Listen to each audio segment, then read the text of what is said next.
So We're finally on. we're finally streaming. So if you happen to say anything, Okay. okay, BKB.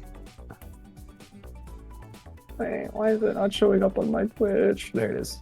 All right, we're gonna have. Let me plug this real quick too. Mewpix and Lily up first. A lot of new faces today.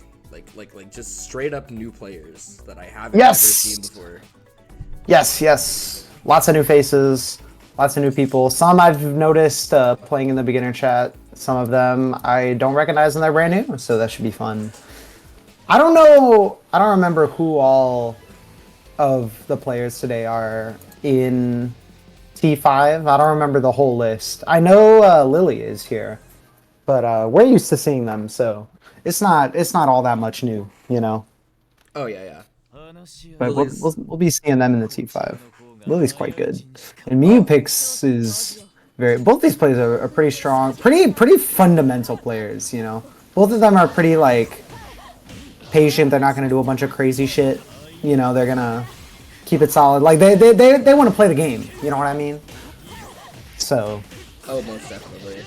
Yeah, this should be a pretty by the books, high quality set. It's always a fun time when you get to see Dante's as well. Oh yeah, for sure. Yeah, no, I love watching and playing against Mewpix comes to our monthly, so I get to hang out with him and play him offline, and he's quite good. I like the way he plays Dante's. That's hype. All right. For sure. Nice offense by Lily there. We're trading some big turns here. Lily down quite a bit of health deficit, but Mewpix able to find his way out of the corner with a double DP. OTG into the corner here. DP to frame kill and catches the shield. But no punish and an errant DP there, and right catches her toes right on the edge of the 2C. Okay, that's a little crazy. Round 1 in from you.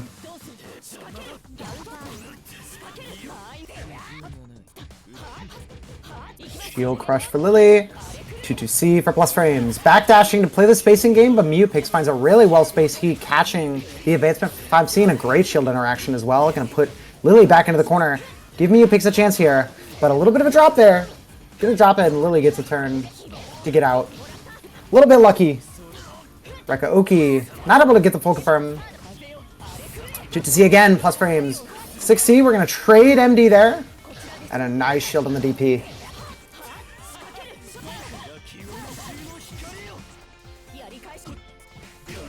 Ooh, nice throw. Alright, looks like Lily's gonna be put in the corner again. EXDP out on the reset with the 2C. Another heat.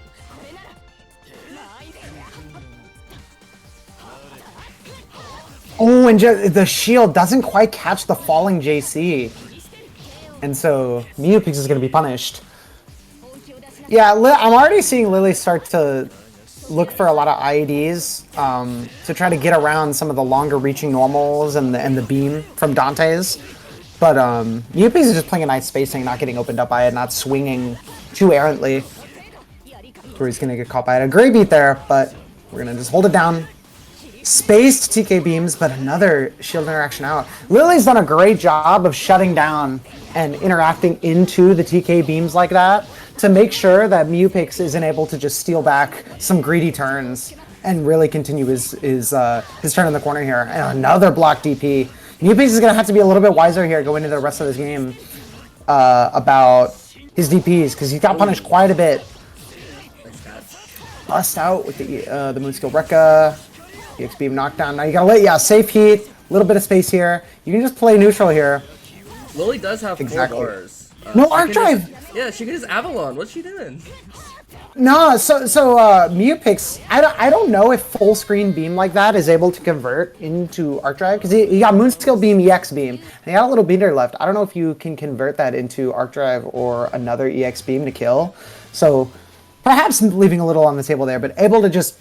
He played it right, you know, he played for the spacing, took his full screen positioning, played for the beams, spaced out Lily, kept her at bay. So, well done, game 1 there from Mewpix. Very back and forth this set. Both of these characters are a similar arc. It's a style of character that's fairly common in this game, of like the spaced strike throw. It's a very effective archetype in this game. You have Saber, you have Dante's. They're both gonna run their game plan where it's like really overwhelming, like one-turn style offense, but you can always interact, right? So both of these characters go back and forth. It's gonna be a lot of adaptation and a lot of interaction, lots of layering coming out here as the set gets deeper. We've already seen quite a bit from DPs and shield interactions. Lots of ways to get out. So it's gonna be on Meowpix and Lily to adapt to each other's offense. 5C rebeat, 2C in there with the plus frames, no gapless, gets caught standing, or jumping perhaps, by the 2C. Non-fatal. One more touch will do. And you're outside throw range, been a great fuzzy mash from Lily. Getting her out of the corner, and now it's her turn. Left, right here. Great use of MD. Another DP. Yeah, no, this is a thing I'm noticing from you already is he's really trying to enforce his turn and bust himself out of a lot of these Moondrive pauses. And that's like the second time now we've seen Moondrive get traded, and Lily is just patient and ready for the DPs out. Meowpix has to be a little bit more careful, so he's not getting punished as much and is able to make better use of his resource. Double overhead, good blocks from Lily. Gets caught low again.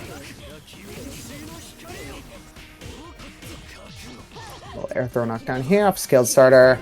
Good shield, good block on the shield beat, but not able to punish. Moondrives again, and there's the patience. Look at that. Yep, very well done from Meowpix. Playing it patient. Lily, having seen that DP come out, looks to get a little bit more aggressive and kind of flinches after they see Meowpix not choose an option, and is able to catch that whiff and close out the round. Great adaptation from Meowpix there, and great use of the resource. Chutas here, not quite able to get the pickup. You get a standard meaty. Good tech from Lily and catching a crouch. Riding into the corner here. This is going to be an air throw knockdown. Whiff JC. Meowpix with the good blocks. And a great tech as well. And the IAD is going to sail over. The 2C from Meowpix mashing on the throw tech. Not a good situation. And there's the delayed. Yeah, there it is, the delayed JC. I like that rotation of options there. Go for the whiff JC to get them looking for the flash. And then you do the delayed JC where it hits to catch them reacting to try to swing out of the empty low. I really like that option from Lily. Great little turn there in the corner. He's going to even out this set at 1-1. And like I said, we're seeing a lot of development, a lot of adaptation here going into game 3. Oh, wow, the anti-air hitbox of Rekka there. And a 4C. Great clash reaction as well. Lots of scrambles here in the corner early in this round 1. And Lily's going to come out on top. A little bit of Rekka Oki set up here mid-screen. Bring him all the way to the corner. Gapless 2-2C and a great, perfect guard cancel heat from Meowpix there. Not leaving a lot of meter on the board. He's just able to get back to the mid-screen. But a couple whiff pokes. It's going to send him all the way back to the corner. No guard cancel on the table now. And a big counter hit. You're not quite dead, but you're going to be dead to throw, which is a very scary thing against Saber. Lily, one of the better throwing characters in this game. Lily really showing their adaptation here. Yep. Totally a different game than game 1. Mm-hmm. Yeah, and a great stagger 6C there as well. Lily is really zeroing in on where Meowpix is looking to mash. Introducing a couple gaps with like the empty JC and things like this to kind of give Meowpix the idea that he can mash, and then going back to the staggers to lock him down and get a big fatal counter. And a great mash on the dash up from Meowpix. Great reaction. There's going to be big damage here. 2C starter. Full damage. Lots of corner carry here. Yeah, opting to go for the EX Rekka to get a little bit full corner carry into the corner there. Moondrive, you got to be ready for the clash. Alright, just gets caught with the empty low after the 2-2C there. Meowpix does have Moon on deck, so he has to be ready to react with Moondrive or a jump shield if Lily tries to clash out with a Moon skill here. Yeah, there it is! Yep. You weren't ready! You had Moondrive on deck, and you're round down. You've got to use that resource. And just finds him with the low. I don't know how Lily got caught there. Maybe trying to jump a throw. you tying it up here. We're going in the last round here. Oh, we're just staring each other down. I love that. And just an empty meaty. Man, both these players getting caught with the low meaties, non-fatals. I wonder if they're looking for jumps or just walking back, expecting a mid. You don't want to gamble on like a low shield. Yep. Great escape from Lily. A little bit of a stagger Rekka there. 2-2C, keep it gapless. Push him back, push him back. Rekka into the corner again. Empty Rekka to introduce a gap, and there it is again. But yeah, empty Rekka, and then another empty Rekka to counter hit Mew-Pix, looking to get his escape. Great rotation from Lily, and a wonderful 5A off of the shield BC to extend the turn. Left right here could seal it. Oh, the throws the moon skill. One insane. more chance. Archdrive frame 0. Mew-Pix is back in the game. He has one more chance here. Down to the wire. The left right not OSing, looking for a backdash instead. Lily has a little bit of meter here to burn on her gapless. Runs up throw and seals it out. Lily is going to take it 2-1 in a tight set over Mew-Pix. Yeah, Lily's offensive adaptation is what won that set for sure. We saw them really switching up the tempo of their offense to call out a lot of Mew-Pix's mashing habits there. That was very, very well rotated from Lily there. Right, well played. Looks like we got some scores coming in. Yep. While we wait for the next match, which is going to be BKP and versus Giraffe. Insane match. Okay, BKP already. Yeah, that was a great set. All right, let me just. Yeah, lots of good stuff there. What's up, Jerry?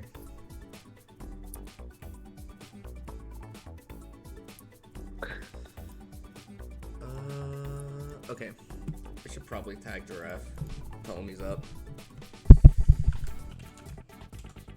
Yeah, now it's time. We can let him out of prison. We can let him out of prison. Alright, let me update the scoreboard.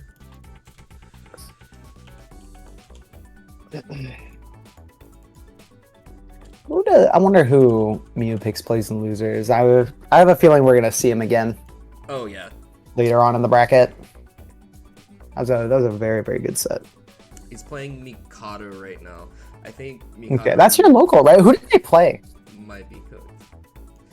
They play Miyako. Oh yeah, you were telling me about this. They play Miyako. Yeah. Yeah, that's really cool. Yeah. I do like it. It does make me happy to hear that you're getting the local people to come out for like Netplay brackets. That's really awesome. I like hearing that. That's cool. I know some of the people in Green Bay were talking about playing Melty Blood. Like I know Crab was asking me for Roa and Coma stuff. I sent him Giraffe's. Oh yeah. Yeah, I sent him Giraffe's Roa guide. Yeah. Yeah, that's nice. Yeah, that's what we like to hear. That's what we like to hear. A new Midwest city for us to conquer for Melty Blood type Lumina. That's what we like to hear. I need to start using that more. I keep forgetting to please start the real match. Start the real match. Yep, let them know. We got etiquette. Green Bay Lumina. See, I'm surprised too, Lily. I didn't know about that, but you know what? Now it's there. It's there. We gotta bolster it. There's like 2 of them. Yep. Like and there can be more. There can be more. We've been saying it for the past how many months? We've been saying it for the last how many months, guys? Midwest Melty Blood, tap in. Tap in. Stocks are on the rise. Invest now. A lot of the Wisconsin tournaments for Lumina though are Madison because it's where I live and I'm the one that like puts them on. Yeah. So come out to Madison and play some Melty Blood. Yeah. And you know where else you can play Melty Blood? Online, as we watch BKP and Giraffe here. No mix fest. Playing in this net play. So let's see what they're working with here. No mix. Dante's in the Dante's. Oh, that'll come later in the stream. Don't you worry. Ooh, ready for the tackle. Yep, great layering of the shield behind the safe jump here. to get a nice punish. Ooh, big. Oh, finds him with the laser, but not able to quite convert. Yeah, we're getting Dantes into Dantes here on Melty Sweep. This is a good look. This is what we like to see. It's a Dante's Friday. Yep, it is kind of a Dantes day. Giraffe with the throw bait IAD, but not able to convert. Nice shield. So BKP's gonna get another chance. A great. Oh, still not able to find. Oh, and flinches a little early on the Hyro as well. Rip. Yeah, that's gonna do it. That should just be straight death right there for Giraffe going down in round 1. Yeah, Giraffe has made a couple really good plays, but just not able to get the right conversion, and then the ensuing scramble is just not going his way. He's gonna have to tighten up a little bit to take advantage of the great decisions he's making. BKP here just staying solid, getting screen control. Gonna get found with the laser into the tackle into the EX needle here. Into the corner. Empty safe jump. Oh, big stagger. Trying to 2-3-6A out. Double rib cage. And he's gonna get caught. Yep, double rib cage. Right out of the document. Right, that's right out of the doc right there. 4.6. He got that doc damage. Hey, Giraffe. He's got Damn, that he doc does have the doc damage and another IAD, but not able to convert. Another IAD. Oh wow. JA Fatal MD. It's in the doc. Oh wow. Yo, it's in the doc. That's a nice conversion. That's a nice conversion. Damn, I see you, Giraffe. Find his 8 pages. Yeah, Giraffe answering back in round 2 with some really nice conversions, some big damage. Almost able to pick up that big fatal counter as well. Not quite able to find it. Yeah, that's another. Yeah, this is just the thing it's just high volatility for Giraffe here. He's made so many great reads on offense, but just the conversions just aren't quite there. But a great fuzzy mash out, and another drop. EX needle, keep yourself safe. And a great jump forward from BKP getting over the 4BC. He's cooking. Really nice movement. Yeah, BKP's like positioning and movement on the screen has been spectacular so far. He's done a really good job of getting around the needles. And a great shield from Giraffe here. Simple punish, but guaranteed, and that's all you need. Oh, gonna catch the landing shield with EX needle. Little side swap here, back to the corner. There's gonna be an air throw knockdown. Just place for the needle, play for the spacing. You have a life lead, so you can afford this. You can afford to just play it safe, use your meter, use your moon, and a simple BC out. Simple and clean from Giraffe here. Gonna take game 1.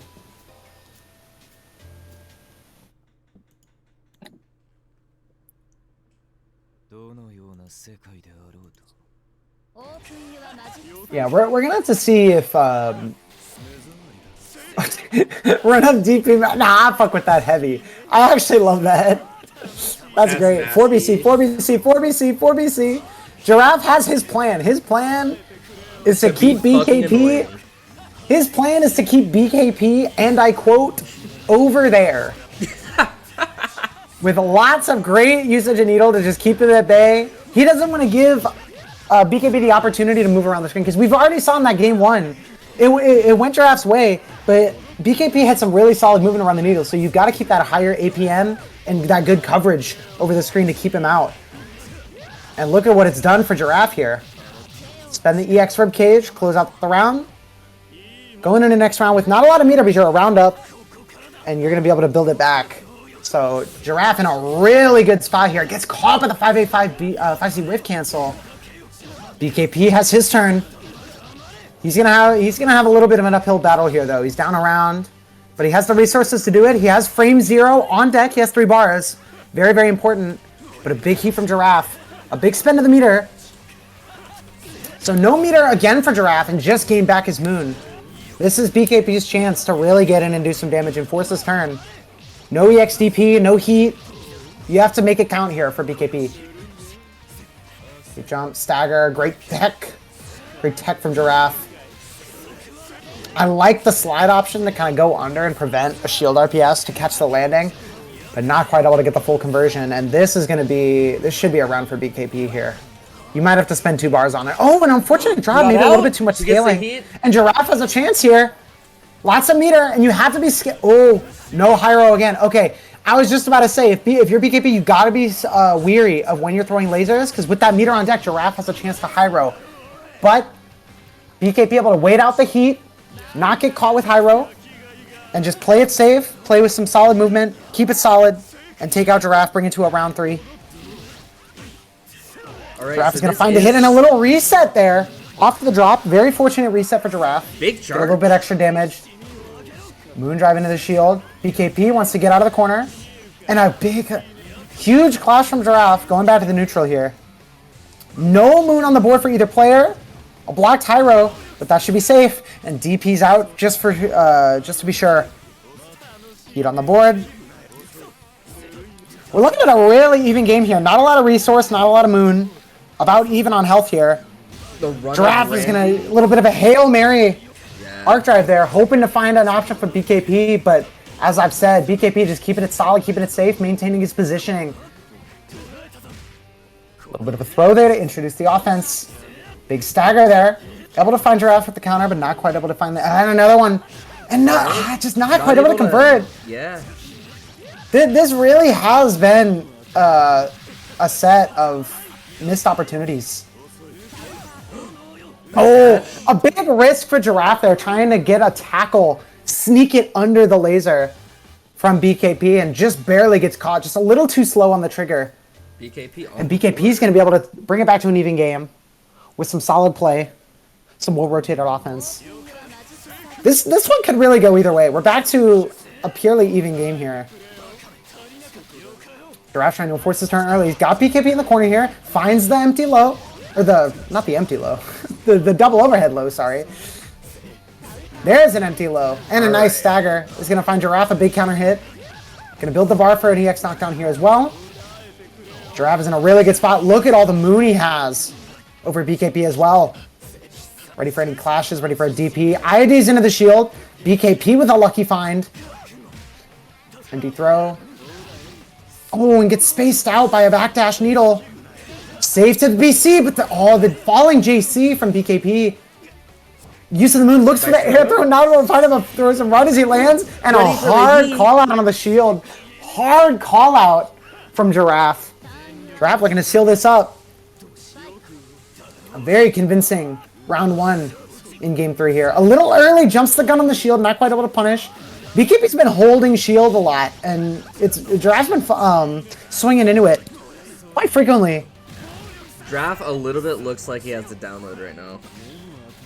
Oh yes, for sure. Yeah, he is in this game 3 especially. He's looking a lot more confident in some of his decisions, playing a little bit better positioning, and really, I feel like he's turned up the gas a little bit in terms of just putting hitboxes on the screen, committing to some options to call out BKP's movement.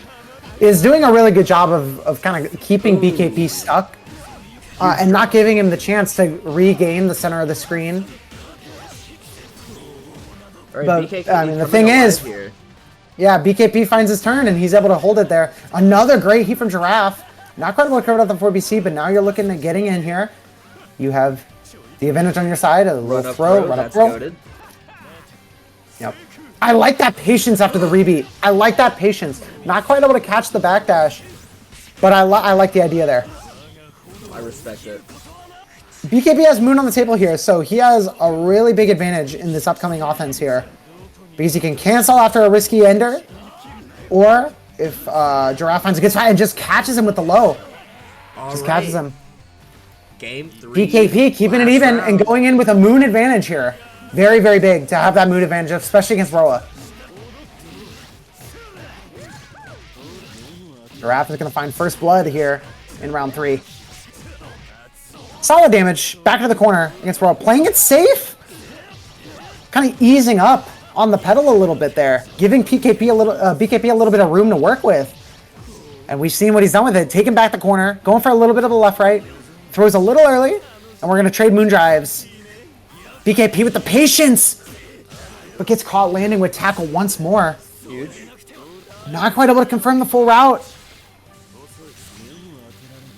Giraffe playing so evasive. Great use of the tackles to stay away from BKP. Stay out of the range. And he's going to find the shield against Giraffe's B counter. Guaranteed punish. Back into the corner. And are you seeing what I'm seeing, Junie? I am. Oh, never mind. gives up the chance for a frame 0 to get himself a little bit of a health lead here off the regen from this heat. Big damage. Not quite able to route into arc drive. Okay. Big missed opportunity for BKP. And IED's into the charged heat. But Giraffe not quite dead to throw because of the heat regeneration. Gives him one last chance on life here. Not ready Stagger for low, hit. not able to convert. And a 3C hard call out for BKP. A big risk. A big risk is going to net BKP the set. A nail biter. Wow. That was quite back and forth. Yeesh. Lots left on the table, but I guess it speaks to how positioning can really mean more than anything else, you know? Yeah. A lot of situations where BKP or Giraffe were dropping, and BKP, even despite the drop, brushed it off, was able to, you know, keep his positioning in mind first. Keep himself in a strong position. He didn't overextend. He didn't expose himself to as many punishes, and able to just hold the center screen and find himself another opportunity after a drop. Keeping composure after a drop or a missed opportunity like that can be very, very big. Well, it looks like up next we're gonna have Yun and Pala. Yun and Pala. This should be a really solid set. These are both some very, very high level players, and this should be a fun set too, because I imagine we'll get some unorthodox character picks here. Yun, of course, kind of dabbles in a little bit of everybody, but most known for his Ushi and his Dan, two of the more uncommon characters in the game. And Pala, one of the only active Noel players that remains.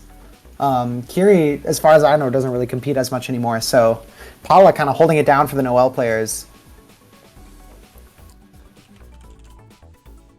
So we're gonna get to see some interesting matchups, some unorthodox characters, a little something different, a little change of pace.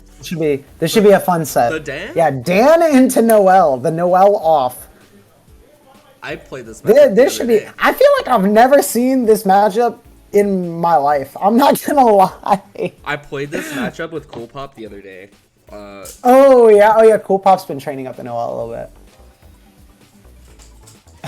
It's like the only time I could the two players of these characters who would have been meeting in tournament frequently are not really active anymore for different reasons, and that's a while ago. That's like a while ago. So yeah, this is not a matchup we have seen in a while. So this could be pretty interesting, especially for Dan. There's been a lot of development in the last year or so in terms of routing setups. Yun definitely plays a more experimental style of Dan. I've seen them go for a lot of really interesting, unique routing or setups. They like to push the character. So we'll be seeing right now, just kind of running away with this round though. Yeah, but Pala's offense here is going to be very, very good, especially considering Dan is on the weaker end of characters in terms of defense. A slow DP, not the best jabs. So Noel's pretty strong offense, especially in the corner, will be very hard to contend with. And an empty JC into another IAD to catch him off guard. Really nice mix-up from Yun there. Left-right, still in the corner. 5A rebeat and jumps over the low poke. A really interesting block string there. Working with limitations, I guess we could say. 6C. Yeah, 6C and the keys are going to be interesting. And just bust through with the moon skill restand Noel to poke through on the falling 214A. A massive poke from Pala is going to land him round one. Well, stagger there from Yun. Retreating with the safe enter, the 214A, setting up the bells into the neutral. And look at the setup! We have skewers, we have bells. Yun is just holding himself back, putting himself in a little den. IID pressure. Yeah, that straight air dash is one of the big strengths for Dan. Characters in this game with a straight air dash like that can always open you up. Those are just such a good tool to have on offense. It's so scary. Paula able to swing out here. I'm gonna be real. Oh, there's I the DP. don't know very much about Noelle. Yeah, Noelle is interestingly enough. So back in February when we were getting the newbies to play at our local, there were a lot of people who they picked up the game for the first time and they wanted to play Noelle.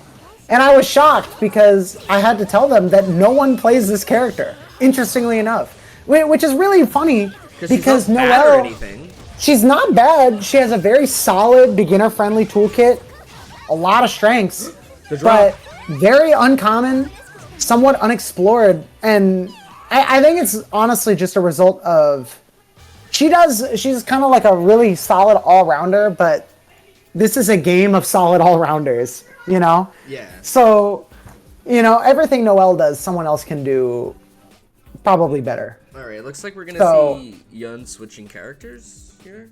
Yeah, switching out the Dan. Yeah, Noelle seems to be a character that has a lot of tools that can really contest with some of Noelle's more annoying traits. Noelle has good defense, big disjointed buttons, some low pokes that can catch Dan's slower buttons on the ground. Great air game, the keys to contest with some of her slower projectiles. That seems like a matchup where it really is easy for Dan to get outpaced. So I'm not surprised that we're seeing the switch up here from Yun, who's going to go to Ushi. And probably is looking, I would imagine he's looking to use the movement and to catch Paula off guard, to try to be a little more evasive around a lot of those bigger pokes and strong buttons. But as we're seeing Paula, I mean, once he gets his turn, he's able to run away with it with some fantastic offense. Jabs on block, able to keep a good position after the heat there. It's harder for Yun to contest because you have those 2Bs, you have the keys. After that heat, you can't really commit too hard because Noelle has ways to just threaten from afar or get herself right back in. Another knockdown here. Simple safe jump, IAD, jabs on block, threatening throw. The vacuum there as well to get those 2As landing on block, threatening the -1, and a great pickup from Paula as well. Restand and tries to restand in the overhead. Not quite gonna be there. Not gonna find its mark. Yun ready for some of the Noelle knowledge checks. And overhead, he's gonna find Paula. A little bit of a drop there, but back to the mid screen. Yun is able to keep his. Oh yeah, there it is. Just like we were talking about last screen. Yun able to hold his ground, maintain control of the center of the screen, and find his chance of Paula trying to overcommit out of the corner to escape. And it's just going to put him right back in there. And another overhead is going to find its mark. Yun is going to take the second round here of game 2. And that exactly right there is why I think the Ushi pick is a good idea. Because once he was able to find his mark, it was really hard for Paula to contest. No, that makes sense. Ushi is just one of those characters that, like, whenever you're on, you can just control, like, the pace of the match. Oh, absolutely. That's just, like, on you whenever it's offense. Yep. Yeah, you gotta keep you keep the opponent on their toes always because of her mobility, and then once you get in, you get to run the mix-up game, and it can be very, very scary. You can lose control of the match against Ushi very, very fast. Run the what? Run the what? Run the run the mix. Sounds familiar. That sounds awful. That's a familiar phrase, huh? One more teleport mix-up from Yun here. It's gonna close out game 2, evening up the set. The Ushi switch proving to be quite effective here into Paula. Able to use the mobility, the TPs, the gritty to bypass a lot of Paula's tools that he was using to control the neutral. Man, against Dan. I'll bite. It's been forever. What the fuck is? What do you mean when you say the gritty? I forget the input, but it's when Ushi does like the dash forward and she leaves the slash marks behind her. The 4BC. It makes a little. I think it's 4BC. Yeah, it leaves the little grid. I see. It leaves a little grid behind her, and so it's the gritty.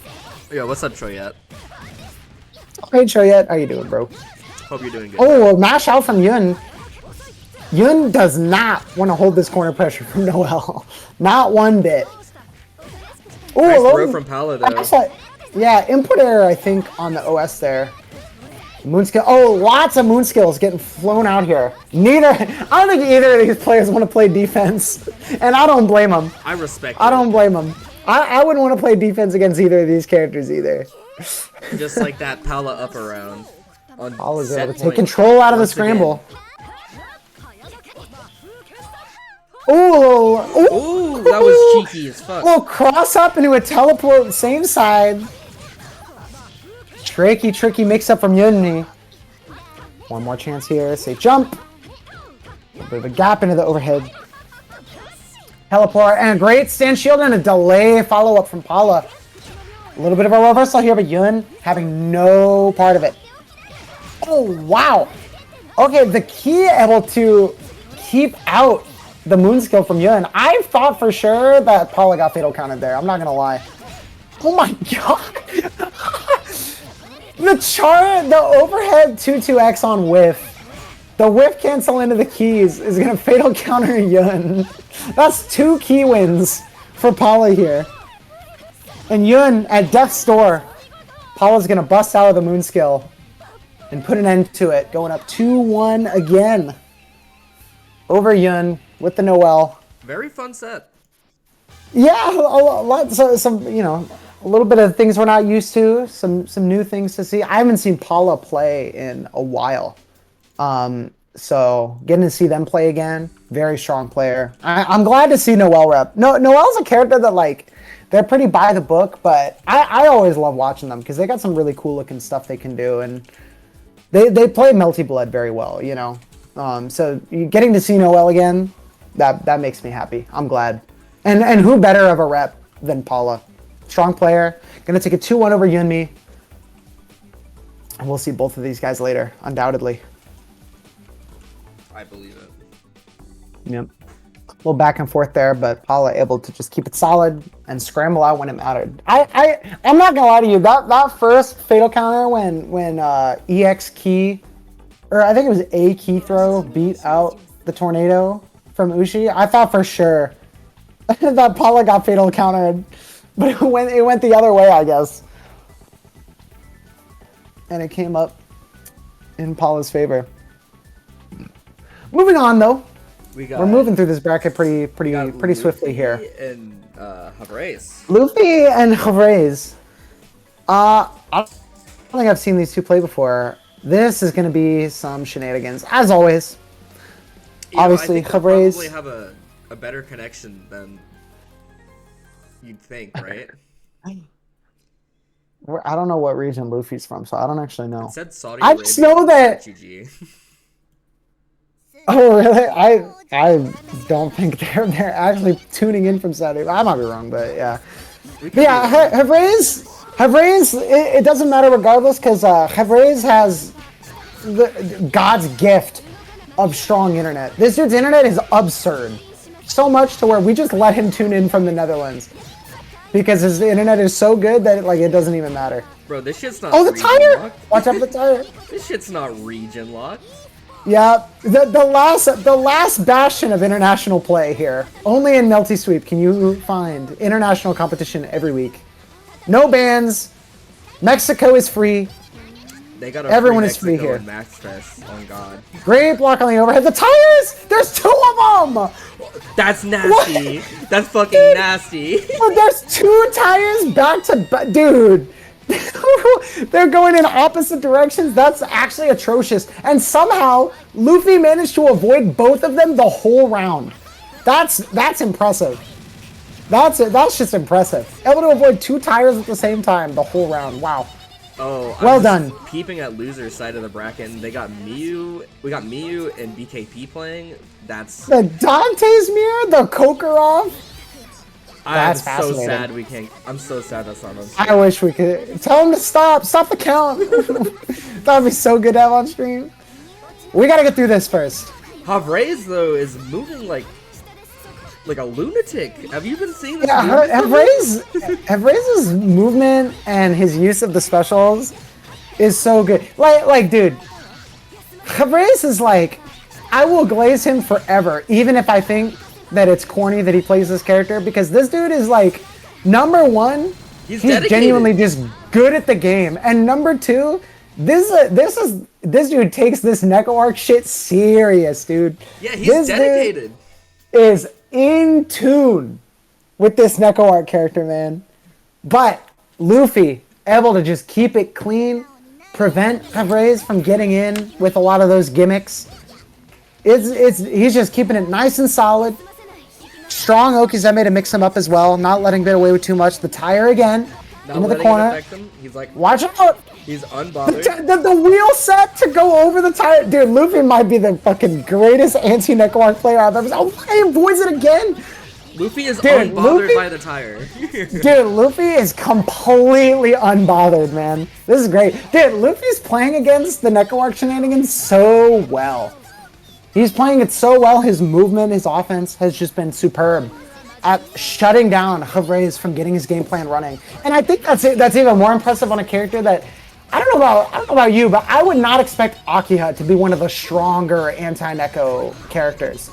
You know, because she can struggle a lot against characters that have a lot of projectiles or big disjointed normals, right? When you learn Vlav or PCL or Wark, right?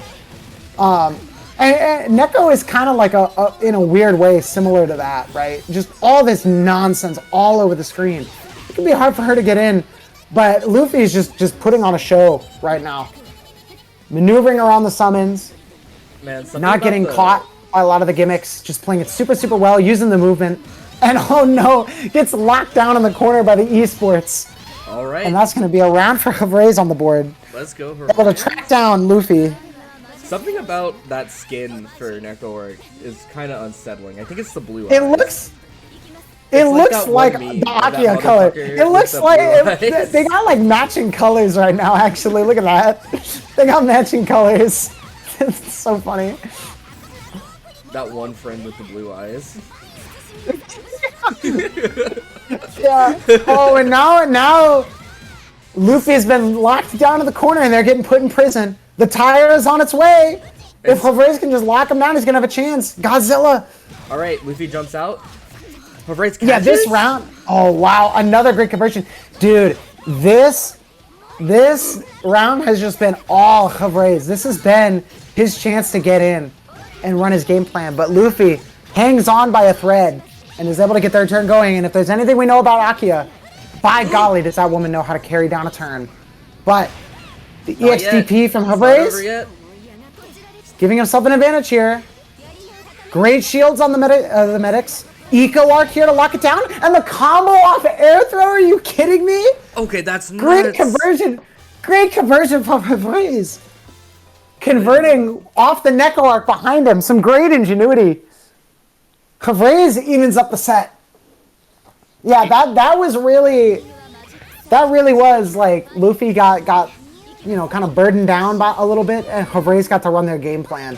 It's just the strength of what you can see when all the shit gets on here. Absolutely. Air throw, OTG into the medics, runs up into the summons, avoids. Oh, that was so clean. That was so clean. Cut the combo short, jump and set wheel on their tech to avoid the summon on the ground. That's so fire.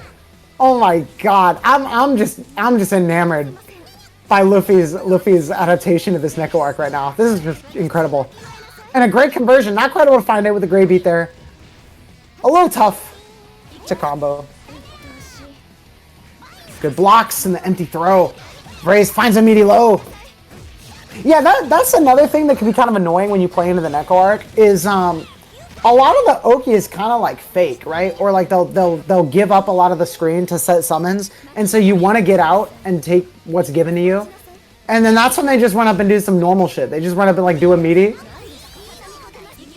and you gotta get caught by that sometimes. Man, this tire is just holding him down. The tire prevents him from comboing off the wheel. I genuinely think the tire is the best summon. That shit is so good. Like, it's actually absurd how strong that summon can be. That's huge. That's huge. No conversion off the medic. But it keeps him safe. Dude, that's actually such a great heat from Havraise because he did it right behind the medics running into him. And so if Luffy went to go punish the heat set, he would have hit into the medics and got hit. He's safe heated behind the medic. That's actually so fire. Luffy trying to close it out here on a set point and got him locked down in the corner with the wheel. Someone's on their way. Gotta be careful. There it is. The combo ends early and gives Havraise a chance to DP. Gonna convert off the EX minion set. This is going to be a standard knockdown here. Air throw, meaty ring, backs up. Yep, just set your summons. Take control of the screen. Good movement from Luffy. Gets in, but not able to convert. Man, Neko Arc is just so evasive. Fast dash speed, fast air dash. The rocket, and snipes the rocket with Painting the Moon. DP at the very tip. Catches the rocket up. And Luffy is able to bring it 2-1 over Havre's with some of the best anti-Neko play I've seen in a while. Great adaptations, great observations, tracking the movement, avoiding the minions. Well done from Luffy. Gonna take it over Havre's in this winner's side match. What a set. All right, let's take a look at the bracket. Oh, it looks like we have some of our loser sides of top 8 already being filled out with Yun and Miyu. Oh, Miyu takes it over BKP. Okay. Let's go, Miyu. I'm not biased. Well, no, I am biased. Let's go, Miyu. That's my boy. That's my boy. I love Miyu. And then we're going to have what? Lily and Giraffe are going to play for a top 8 spot. And then Klepper and Havre's are going to play for a loser's top 8 spot. All right, but we got Arkema in here. Moving on. This is the first time we've seen Arkema today. They've been on a run, taking out Noelle and Lily in some 2-0 games. Playing good. Looks like they're coming in with the Kohaku here. Yeah, Arkema's been sticking to the Kohaku for a couple weeks now. Oh, never mind. I spoke too soon. Uh-oh. Yep. My bad, y'all. I might have spoke too soon. We have Arkema Pala, and then and we'll get Aaron and Luffy.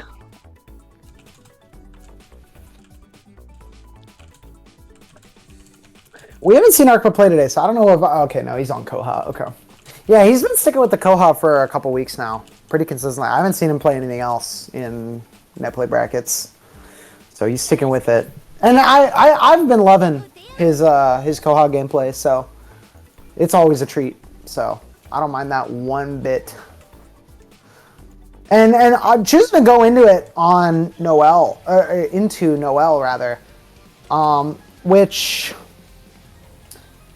I don't know. This doesn't seem terrible, but it seems like it could be a little tough to contend with Keys and like 2B. But this seems like, I feel like the ranges and the speeds of normals are most of the same, and both with some pretty solid offense. So we'll just see how it goes here. This is also a pretty unusual matchup. DP's out of the gap plant immediately showing that disrespect towards the Plantoki. Really important thing you want to threaten early. And now we're just going to block it out. Finds him low with the Bato. Tries to get the run under. Good blocks from Paula. And swings on the rebeat. Counter hit 2B. Now you're going to the corner. Paula is going to have a chance. Going for some mix-up corner steal. Not going to go for it. Keeping it same side. Look at these ranged pokes, man. Noelle 2B is such a good button, man. That's one of the better. I think that's one of the better buttons in the game. It's just on a character that is not very common, so you don't see it get talked about. But that's one of the best buttons in the game, Noelle 2B. Underrated character. Maybe, yeah. I think of a strong character for sure. And busting out with the moon skill restand, swings out. Yeah, that's a really powerful poke there. Because when you got Arkema who's wanting to play, especially on Koha where you want to play for those spaced pressure. And you're going to have to go for a lot of rebeats because you don't have a whole lot of advancement. You don't have a lot of plus frames, right? You got to play for those rebeats or try to like set the plant to lock them down there and force a jump. It's really going to enable Noelle to have a lot of chances to swing out with that moon skill restand or 2B. I think it's going to be really, really important in this set for Paula to be very, very observant and be swinging early and often into a lot of the gaps that Arkema is basically going to have to leave for him. One more chance of the corner here for Paula again. Corner steal, not again.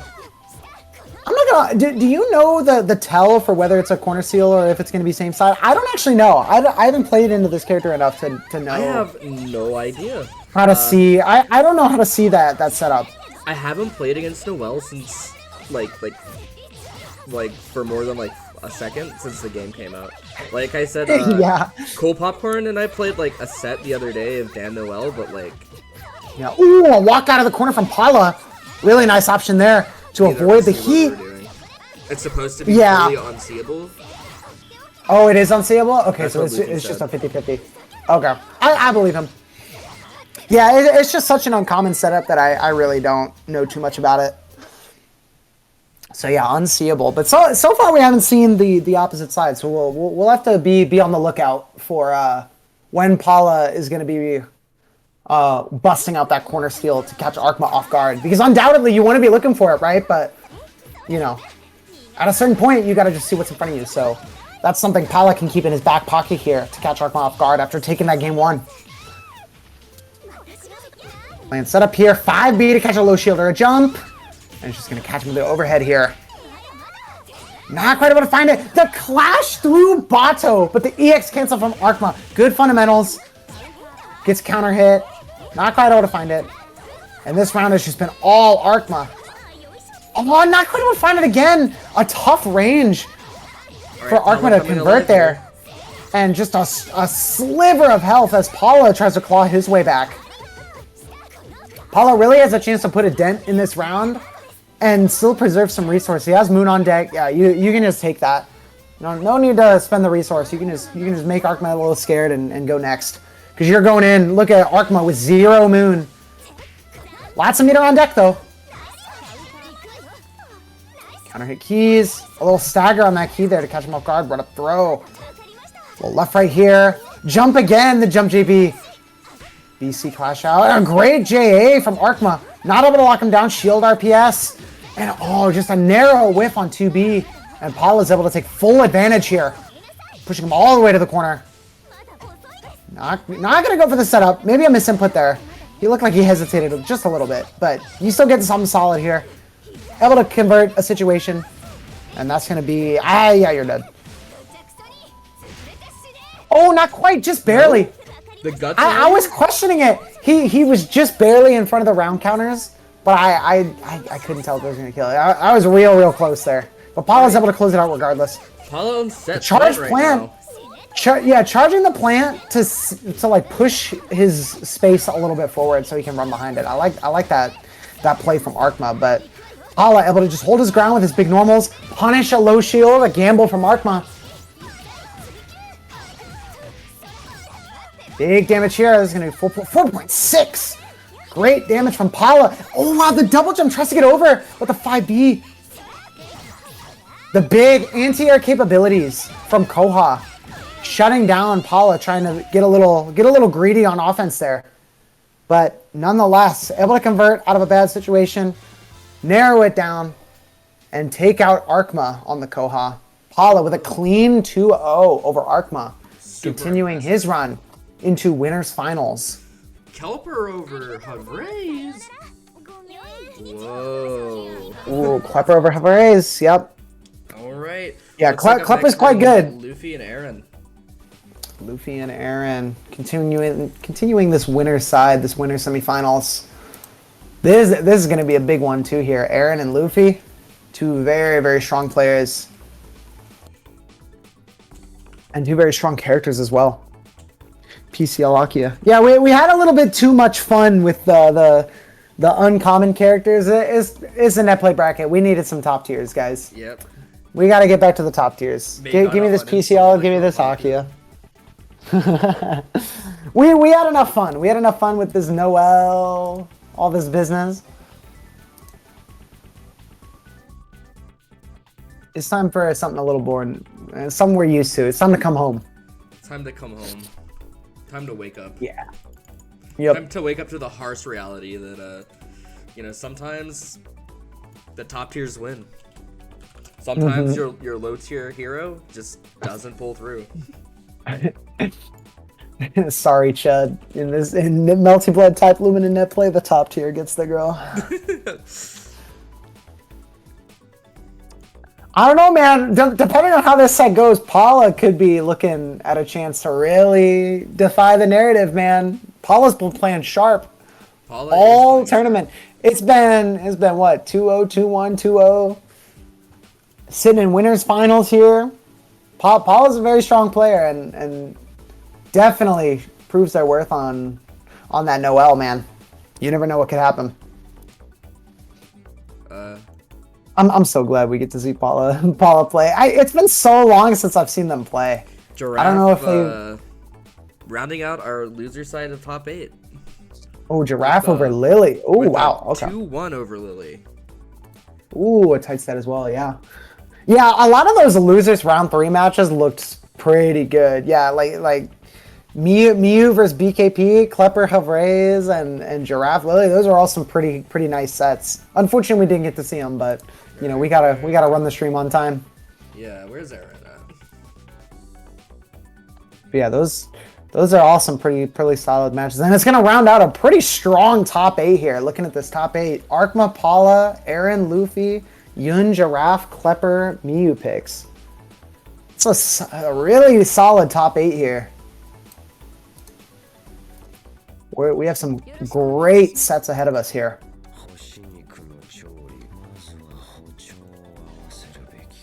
And we're going to get right into it here. Aaron versus Luffy. Aaron going for Vlav today. It's been a minute since we've seen Aaron's Vlav. A little something new. Ooh, do you wonder who's on Aaron's team for T5?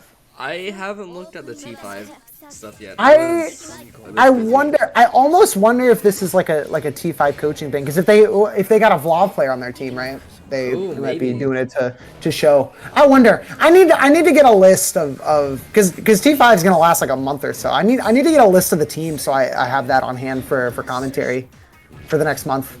Because I think we could see some interesting stuff going on with those players and those coaches. Absolutely, send me the list. If I can find it, I'll send it to you. But yeah, so Aaron, funnily enough, last Melty Sweep we also got to see Aaron Vlav because they were on random last time, and they got Vlav. So the astute Melty Sweep viewers, loyal patrons of Melty Sweep will know that Aaron has pretty good Vlav. Their Vlav is pretty solid, and they got a nice color too. I love this Vlav color. Look at this. This is drip. Look at this color. I'm stealing this. This is such a sick color. Holy shit. That's a really cool color. Luffy swinging back though. And now's their chance to do what Akia does best. Against a character with weak defense here. Left, right. Moondrive to see it. Alright. Keep back into the corner. And now you're in a rough spot. Yeah. A little frame kill with charge, Rekka. A little frame kill there. You're getting chipped out by Stomp. Stagger, jab, jab, jab, jab. Shield RPS is going to put Luffy right back into the corner. Safe heat to hold it down. Look at all of the gray. Look at the gray life for Luffy. Look at, dude, he just recovered like 40%. That's insane. Off of just the block string. And playing for the clock. 2 seconds left. Just back up. Yep. Really great reversal of fortune for Luffy there. Minding the clock, going for that heat, holding Aaron down with the gapless block string, holding him down to regen 40% of their life bar and play out the timer. What a great play from Luffy. Aaron very mindful gameplay. Yeah, you gotta play 2 rounds. You gotta play 2 rounds of Ice Wall. You gotta play 2 rounds of Ice Wall as Akiha. If you laugh, you go to hell. No. No, the Stomp second hit called the jump in. That's so tragic. Aaron shutting down Luffy's chance at an approach. And yeah, you're looking, it's a rough outing for you. Yeah, you should be dead here. EX, yeah, Aaron is going to bounce back with the Ice Flav.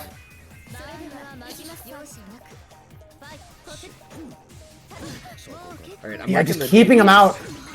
Yeah, Luffy's Akia J is such a strong button for approaching with that neutral there and playing that air game.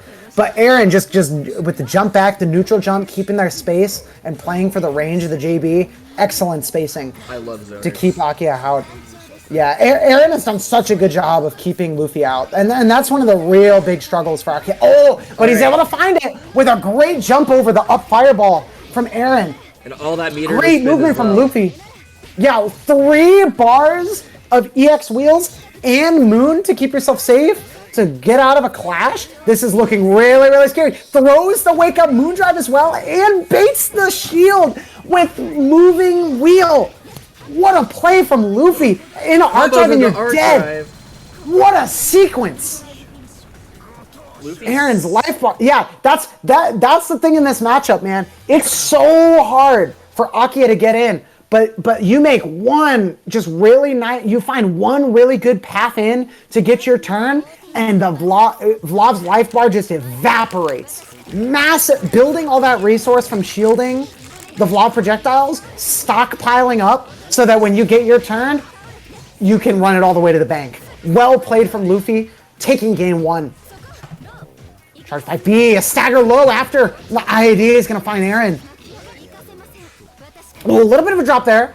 Back to the mid screen and gets caught with the fireball, but it's okay. No conversion.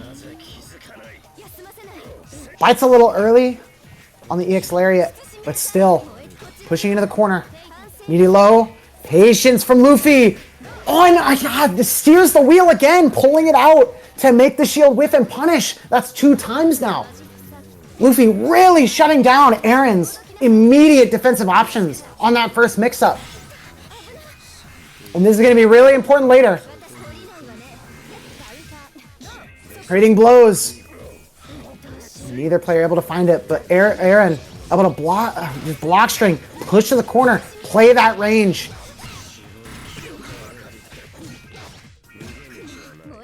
They throw down, safe jump, immediate IAD.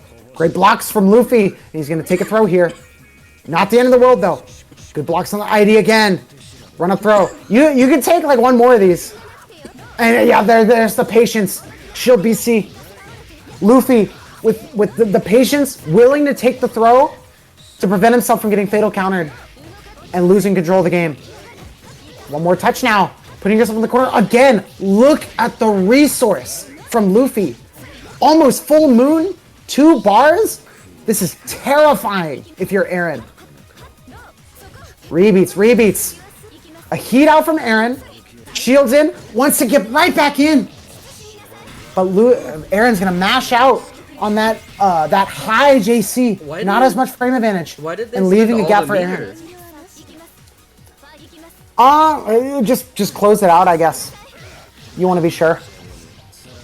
Not wanting to save any for this last It can be pretty rough, though. Yeah, it can be pretty rough, though, because you have no air unblockables here. You're in a good position now, but no air unblockable. If you get put in the corner, you can't guard cancel. It's imperative for Aaron to keep control of the mid-screen here with this resource deficit. Because if Luffy gets in right now, you get a left-right now. Left-right, same side, 3 overheads, good blocks from Aaron. A little bit of staggers here to threaten. Left, right once more. Into the corner. Takes the throw. Leaving the wheel there. And a heat out from Aaron. Builds the bar back. Playing the mid-screen. Landing JB. Able to find Luffy. Bring him back. One more chance for Aaron here. Throw. Baits the shield. Run up throw again. One more touch will do. 5C. The patience from Aaron. Trying to catch a risky option, but Luffy just holds it down. Yeah, look at all that chip and just run up throw. Yep. Aaron with the patience, keeping Luffy locked down and punishing Luffy for just down backing, holding it in the corner. Making good use of the throws there. 1-1 apiece here in this winner's semifinals. Or is this winner's finals, actually? No, this is winner's semis. This is winner's semis. First to 2. Yeah, still first so to 2. We're on set point here. Whoever wins this one will go on to win his finals to face Paula. Yes. Run a throw again. Aaron's threatening the strike throw has been so effective so far in this set. And there, bust out with a 2 BC IAD from Luffy. Luffy's had enough of down backing against Vlov here and busts out in a major way. Good damage. Finds a meaty, and look at the resource again. Almost 3 bars. Full moon. This is Luffy's chance to go up around here. The next touch could possibly kill as well, depending on the starter. Command grab with the EX. Not something you see every day. A great mix-up from Luffy. One more touch will do. Left, right. Ready for it? Shield interaction from... Oh, great patience. Not able to convert. And Aaron is able to get out one more time. The shield RPS goes their way. Aaron gets a chance to run offense here. One more chance here. Strike throw. Scary. A little coin jump action. Stealing the corner. And finds with the low lariat. Aaron claws her way back from a really scary... really scary situation there. But Aaron's able to find it. Great anti-air from Luffy. Trying to establish themselves early in the set, but not able to convert. Getting caught by the air fumbles. Air unblockable. Back to the corner again for Luffy. Nice strike throw again. And this is just terrifying. The left right once more from Aaron. Luffy just not able to find their way out. Aaron's just holding the positioning so well, spacing these normals, catches the approach once more. Big fatal counter, and you should be dead here. 2 bars will be able to kill. EX stomp, 3C. Yeah, you're dead. Yep. Aaron is going to take a 2-1 over Luffy. Excellent adaptation there. Yeah, Aaron just able to play it so solid. Keep Luffy zoned out. And Luffy just not able to finish up the turns. All right. Damn, that's a real high, real peaks and valleys matchup there. We really got to see it all. We really got to see it all there. All right. But Aaron, loser's side here. Yep, on the loser side. Yep. All right, so Aaron is going to move on to face Paul in winners finals. But first, Yun and Giraffe are going to go down in losers round 4. This should be an interesting one as well. I think before this though, you really this is a set where I think it's really imperative for Giraffe to keep it solid, because Yun is going to take their turns all the way to the bank, especially with the characters they play. So it's really imperative here going in for Giraffe to be able to close out his turns. So that, I think, is going to be the make or break here for this set. Is can Giraffe hold down his turns? Can he finish his combos? Can he get those knockdowns? Can he make Yun guess? Because we know Giraffe has the offense. He can make the adaptations. We saw it earlier when we saw him play. What character do you think we're going to see from Yun? Probably like Ushi, right? I would actually say... Okay. Oh, I'm smiling. I'm smiling. I'm grinning ear to ear right now. I'm grinning ear to ear right now. This red arc is nothing new for Yun. No. Yeah, no, Yun has played Wark before. Yun plays a lot of characters. Yun has played Wark before. Yun has definitely played Wark before. Sick color? Yeah, that's color 4. That's Raiden's color, bro. That's Raiden's color, Paula. This is Raiden's color. This is color 4. This is a classic. Yeah, I get to see them play Wark in a while, though. An interesting counter pick, too, because this matchup is not fun. No, it's not. It's just not fun. It's dead even in every sense of the word, and it's very boring. this matchup is so boring, and it sucks for both sides. Nice little catch with the 5A there. 6C teleport already. Yun willing to threaten some fake shit, but he's willing to go for it. And that's what you gotta do. Hey, sometimes you Well, just 4K gotta here. cheese someone with some Threaten the strike there, and 6BC out. Yeah, 6BC is a really good tool here against Roa, because when Roa's playing that spacing game and putting a lot of gaps there, 6BC is so fast and reaches so far. It's such a good tool against Roa. Great spacing, but not quite able to close down the whiff punish. And Giraffe is gonna get out scot-free for what otherwise should have been fucking death. Yeah, Ring just barely, not quite there. The travel time can be a big factor here. Oh, and just tracks down the backdash. Giraffe with nice patience, but not able, just barely is going to survive the throw. And Yun is going to finish it up, but not able to convert off the J2C. Not able to find it. Doesn't quite have the optimized route there to close it out. And Giraffe is able to sneak by after, admittedly, 2 situations where he probably should have died. Ah, yeah, a little early on the high road, not able to catch the backdash. Ah, a little drop there from Yun. Looking for 5C TK. But a little too high there. Yeah, when you hit higher with that, 5C has a tendency to drop because of its really narrow hurtbox. Or hitbox, sorry.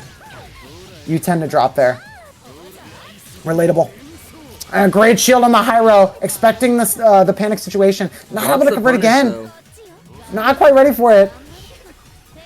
Dude, Giraffe is casting the droppers hockey on his opponents today, dude. The droppers it's crazy. hockey. He's got the droppers hockey. Oh, whiff punishes the whiff 2C with tackle there. But he dropped. Ah, yeah, Needle not quite able to catch. Lock him down here. TP's in to catch Giraffe off guard. Sails over the 5B, but not able to get anything off it. Doesn't press a button. Ring there. Yeah, you're dead. No. OTG. Yeah, okay. Close enough for wall bounce. And even if you weren't, you get OTG in the kill there. Yun is trying to inject combo variety into a character with one combo. Wark does not have one combo. What are we talking about? Wark has so many cool combos. Hey, why are we slandering? I'm just reading chat. Aaron, why are we slandering the one thing about Wark that we can all agree on? Come on, guys. I know we hate this character, but can we be honest, guys? Come on. Don't try to take this away from her, man. She gets enough. She has enough nonsense. She gets enough hate. All right, let's let her have one thing. The one thing that she has is she is cute. This is also true. She's cute and she's got one combo. That's just not true. What are we talking about? And that's fine. 4BC is gonna find its mark and yeah. It's fun to have one combo. What? Why does everyone say Wark got one combo? This is genuinely not true. Have you watched Kiko Ho play? What are we talking about? This is just not true. It's slander in the chat. It's slander in the chat right now. What is this? What is this? Okay, I don't know. of all the things we could complain about Wark for, this is what we're doing. This is what we're choosing. Man.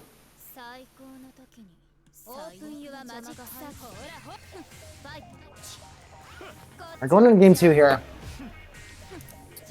Yun was able to bring it back with some solid neutral, but Giraffe here is looking to zone out as well.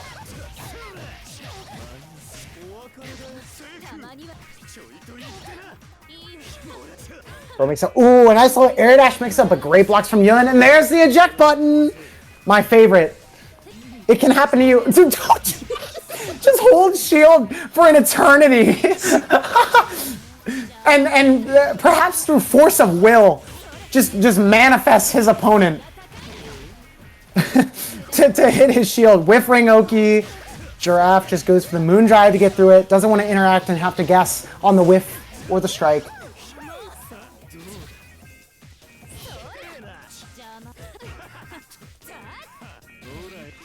Insane backdashes. Yeah, we're backdash. Why are we backdashing against Wark? Yun is able to find it. Yep, Yun is going to close it out there with a great combo. Everyone got one combo if you're lazy. Oh, catches the backdash with 214B. Oh, the bait on heat with 3BC. That was swag, but he went a little too early because Giraffe charged his heat. Yeah, just mash 5B or 5A. Sorry. Dude, Wark out the best 5 in the game. Button's so insane. Left, right, throws the moon drive, locks him down with the 4BC immediately, catches the tech. Ooh, a big clash through from Giraffe. Tackle's another move that is pretty good in the Wark here. JB shuts down the EX needles from coming out, and a big, oh wow. Shield, hard bait from Giraffe. He's gonna get rid of Yun's heat and a lot of his meter. Not able to convert though. ID, good shield on the staggers. 7BC. Patience from Giraffe. That's not a bad play into it, but Yun just maneuvered themselves well. Got one to the corner, meterless. Alright, Giraffe stealing. Called out by the EXTP.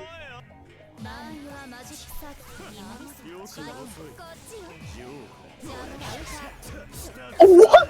The underside of Roa JC is able to hit just a little tap to Yun's skull there. But, I mean, yeah, Yun's going to come out on top there. Left, right with the teleport. Not quite spaced around heat. Catches the tackle. And, yeah, EX Needle is going to catch the IEDN. Full charge sheet to get rid of the OS. No conversion off the ring. But, yeah, there's a fatal counter. You have Arc Drive. Big damage here. 4.8. Whiff JC to catch him lacking. 5-8 tick throw, but great tech from Giraffe. Catches the ID in the air throw off of MD. A stylish way to end it for Yun.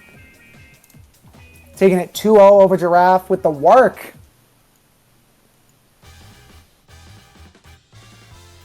Alrighty. Yun will take it. Some solid fundamentals. Alright, up next we're going to have Kelper and Miyu. That should Yeah, Klepper and Miyu. This should be a fun one. This should be a fun one.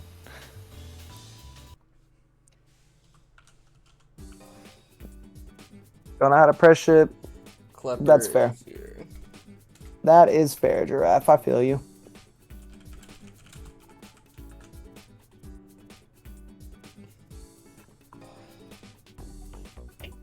Man, I'm scrolling up in this chat and I'm just shaking my head, bro. What are we even talking about, man? Alright.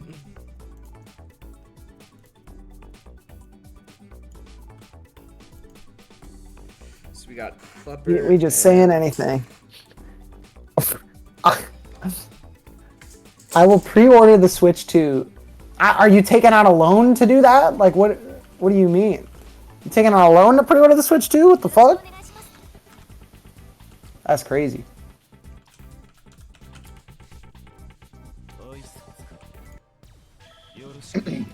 Alright, getting into it here. Klepper versus Miyu. My boy Miyu, he's back. I'm glad to see. More Coker action. We've seen a lot of Coker today. I think that's pretty cool. Klepper, though, very, very strong, solid MASH player. This should be a pretty good set. I think the big thing here is I want to see how Mewpix is able... Yep, there it is immediately. I was about to say, I want to see how Mewpix is able to contend with the different angles of attack that that MASH has from the special moves, the ways she can kind of just force her way in.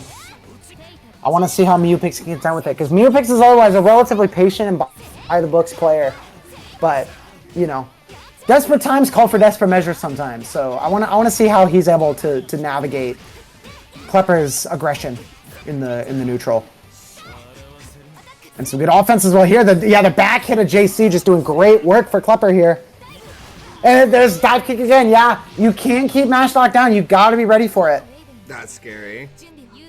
Yeah, because I mean, Klepper's gonna have multiple good ways to get around, like the laser beams and challenge Mewpix from the air and shut down a lot of his game plan that he wants to do. You know, you're not gonna be able to enforce 5C and 4C and beams and things like that because of those special moves. You have the table drop, the dive kick, charge JC, all these tools.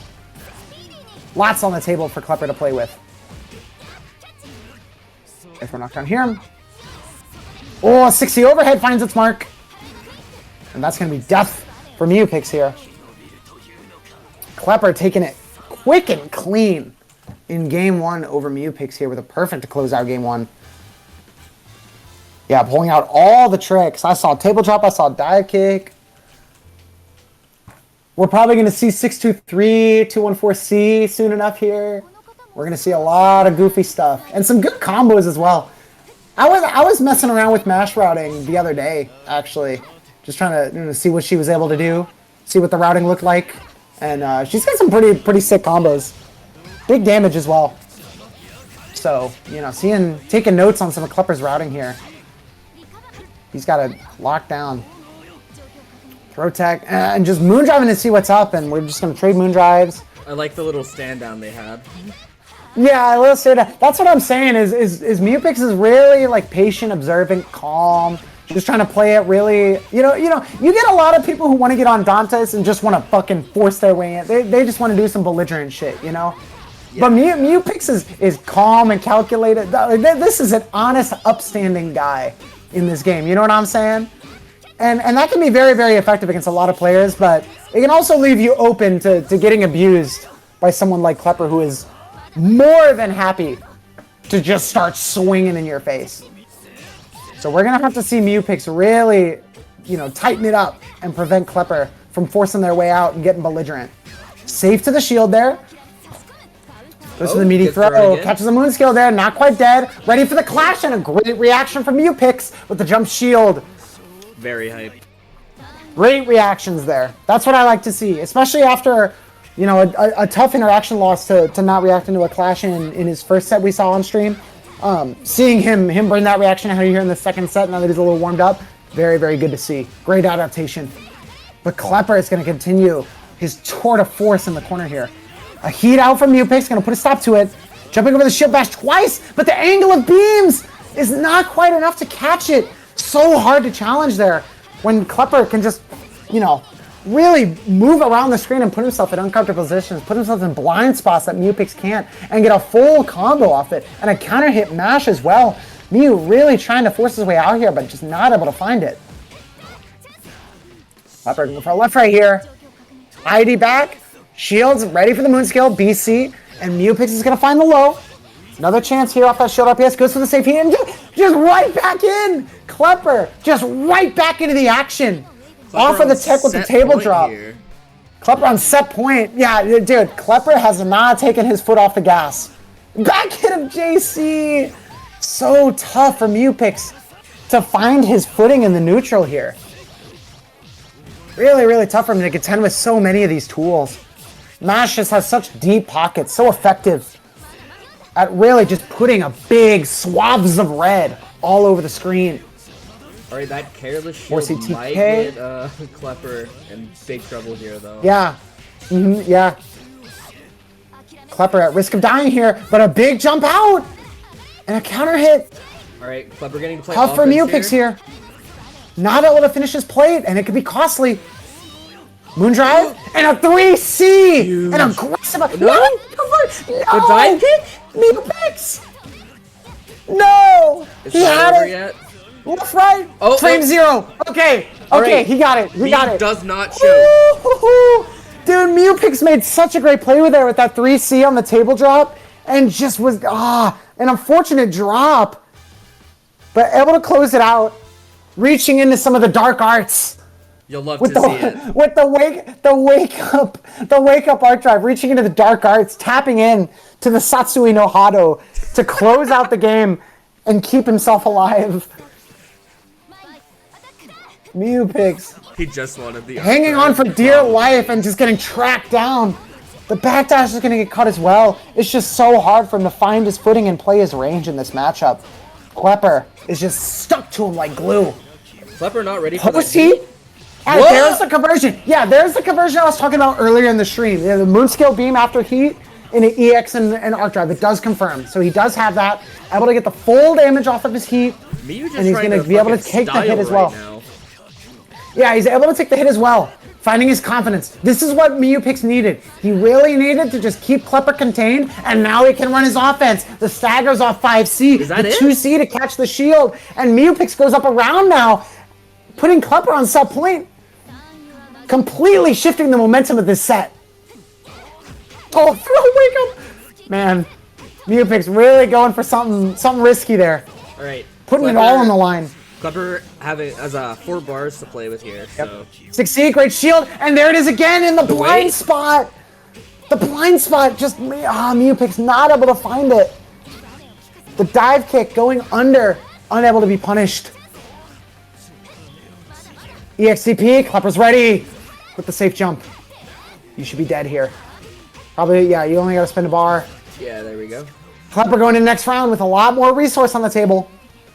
Even meter and almost a moon drive here into this last round. Mew-Pix with no moon skill, no moon on the board, which can be very scary if Klepper tries to bust out with a moon skill. But he's able to find the counter hit here after the 2-2C.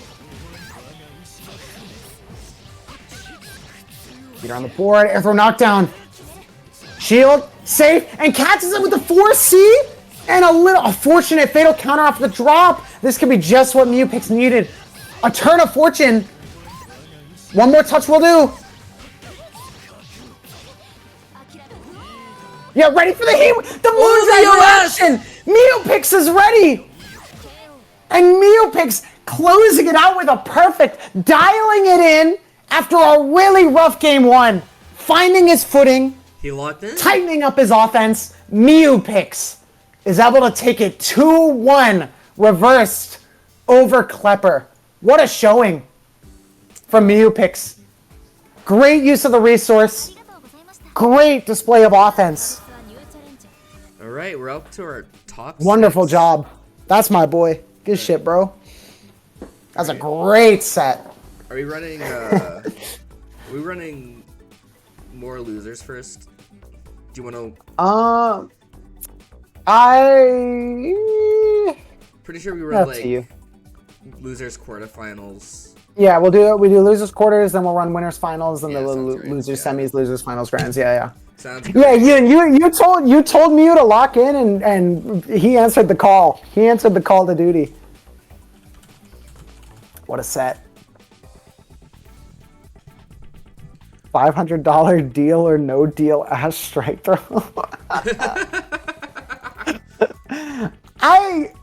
I can't even make fun of you because, dude, 5C is like one of the best buttons in the game, low key. So I agree with you. I actually agree with you. But you know what? It's gap regardless, I guess.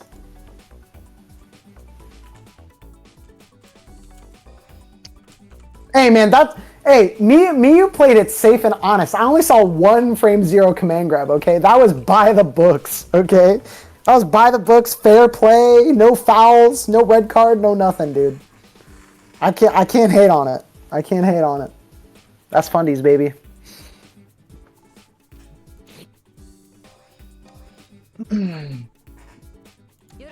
All right, continuing on this loser side of the bracket here. Losers quarterfinals. We're gonna get Luffy and Yun here. You love to see the triple 1-bar connection on the side. Oh, beautiful. Beautiful. Beautiful. Who's the most red card character? If I speak, I'll be in trouble. If I speak, I'll be in trouble. Chicken jockey strike throw. Can you Lily. explain to the extreme what that means? We just say anything in chat, man. We just say anything. Moving on. Let's focus on this match. Okay, so what's actually interesting about this is I've heard mumblings that this is actually one of the very rare Dan favored matchups. Is this true? Can someone testify in the chat? Is this true? Or is this just this unknown person being foolish?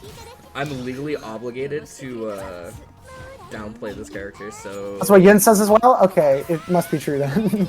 Yeah, I believe it. Yeah, because on paper, I definitely believe it. Aki has a really tough time against the zoners, and Dan's like zoning kit it's unconventional. So against some other characters, it's kind of shit. But like, you can kind of close off some really interesting angles that Akia wants to be in. So I actually really could believe it. And then you get a new one turn. Sounds like bullshit, but people just say things. See, this is also true. People do just say things, but you know what? I'm inclined to believe this one. I think Dan actually probably has a pretty decent time in this matchup. Look at the timer, bro. Damn, we're gonna be here all night. Nah. Some validity play. Yeah, that's what I think.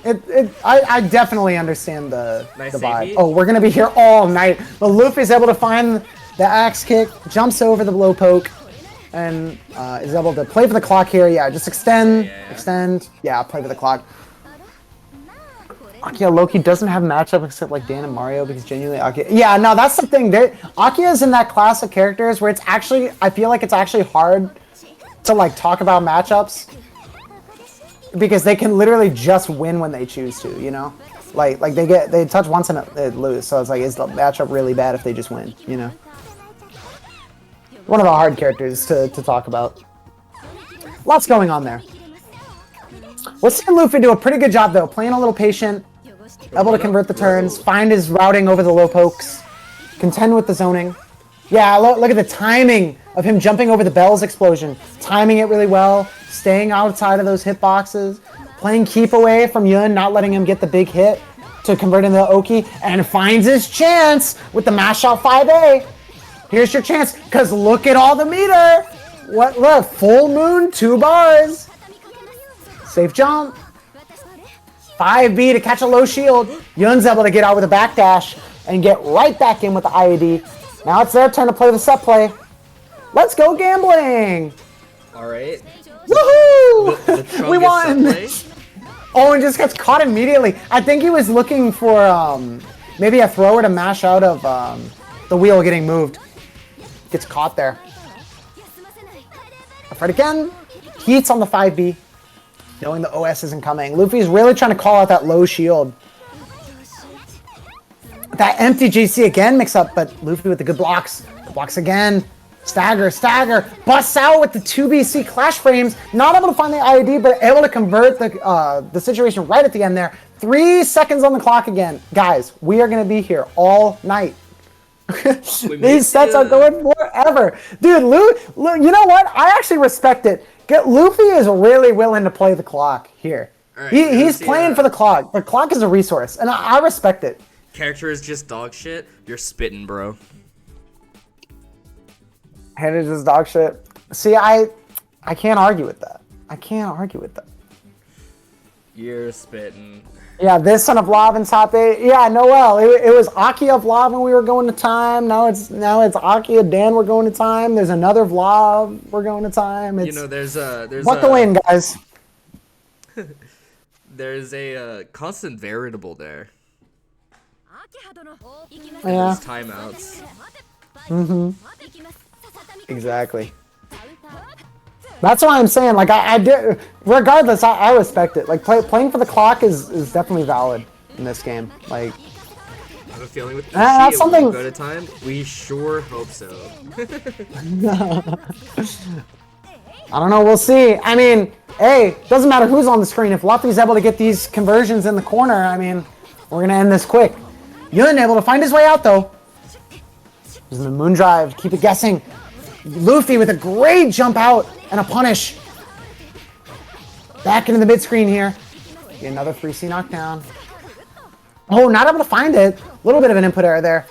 And no meter on board, so we're going to have to just play it nice and honest here.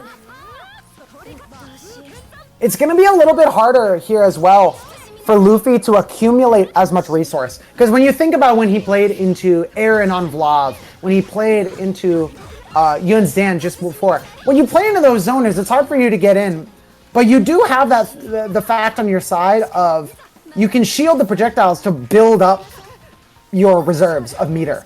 So that when you do get in, you get to run off of the EX wheels you get. You get to run off of the mid-screen left-right. You get to enforce that turn more. But in a matchup like this where Yun's not really going to be zoning, he's not going to be putting a lot of hitboxes out for Luffy to farm meter like that, he's really just going to have to contend with it just normally. He's not going to be able to build up that threat. He's really going to have to work for a lot more of his turns and, build his meter in other ways. But he's looking at a good stock right now after winning that last round. Big stockpile of resources here. Not able to finish the combo again. Not going to be able to set up that Oki. And Yun is able to enforce his turn now. Goes for the left, right. Low 2A is going to find him. We'll mix up here. 5A. Good tech from Yun. From Luffy, sorry. Trading moon drives. Moon skills are on the deck. And oh, nice late teleport to catch him on the other side. Little tricky mix up there to catch Luffy right at the end. Even up this second game. JA fade back. Trying to use that, but not able to just not able to hold the position afterwards. We'll stay safe after that mash. Yun is just dancing all over this corner space. IED throw. I like the intro, like the little mind game there of the walk forward grab and then the walk forward IAD, keeping Luffy guessing off that walk up because you can also throw a button there too. You know, walking up like that really gives Yun just an extra little layer to his mix-up game that makes all the other tools like the teleports and the overhead that much scarier. Left-right time here for Luffy. Into the corner there. He's gonna find his mark. All the meter though. Little bit goes for the safe heat to bring back up his life bar, and he's still gonna get an EX wheel out of it. One more for good measure. One more throw. The third overhead is gonna find its mark.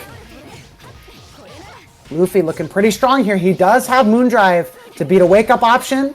Yun is just gonna heat out. Tap heat. Stagger jab.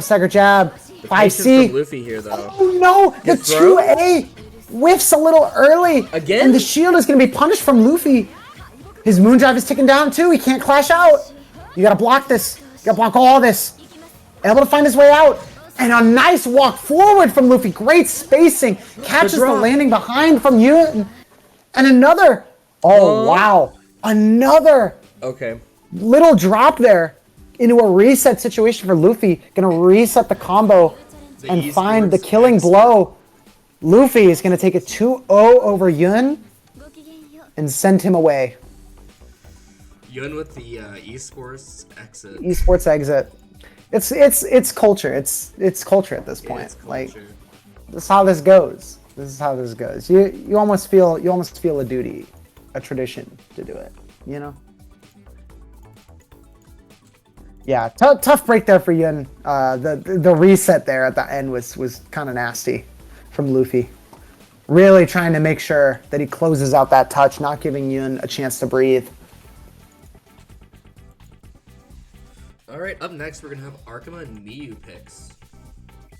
Alright, Arkema Miyu. Oh, dude. This is the most honest Melty Blood will ever look. We got bottom 1 and bottom 2 sitting on my screen. That's what I'm. Yeah, Chris. That's how I said. This is the bottom 1 off. This is the most honest Melty Blood will ever look. Pay careful attention, everybody. Oh, never mind. What? Arkema with the Arkema Wark? I've never seen that before. That's new. What is this? Why is everyone jumping on this Wark wave all of a sudden? What is this? Does Arkema have this? That one combo looking appealing. Do we trust it? Yeah. He heard this character only got one combo and he was like, oh damn. Lily, I agree. Yeah, actually, this is still a bottom 1 off if we really think about it. If we really think about it, guys, still a bottom 1 off. Oh, we're rapid beating. Oh fuck yeah. Oh dude. Oh dude, this might be the most honest. This might actually be the most honest Melty Blood has ever looked. We're doing rapid beat into air throw. Oh no. This is great. This is great. I don't think this Arkema guy knows how to play this. Oh wait, he's got a conversion? Oh, he doesn't. Nah, not quite. Almost. No. Hey, by the end of this game, he'll be able to do 4BC jump cancel, trust. By the end of this game, he'll be able to do it. I believe in him. Ring! No! You're supposed to arc drive! Jumping over, nice. Finds him with the JC. Arkema up around.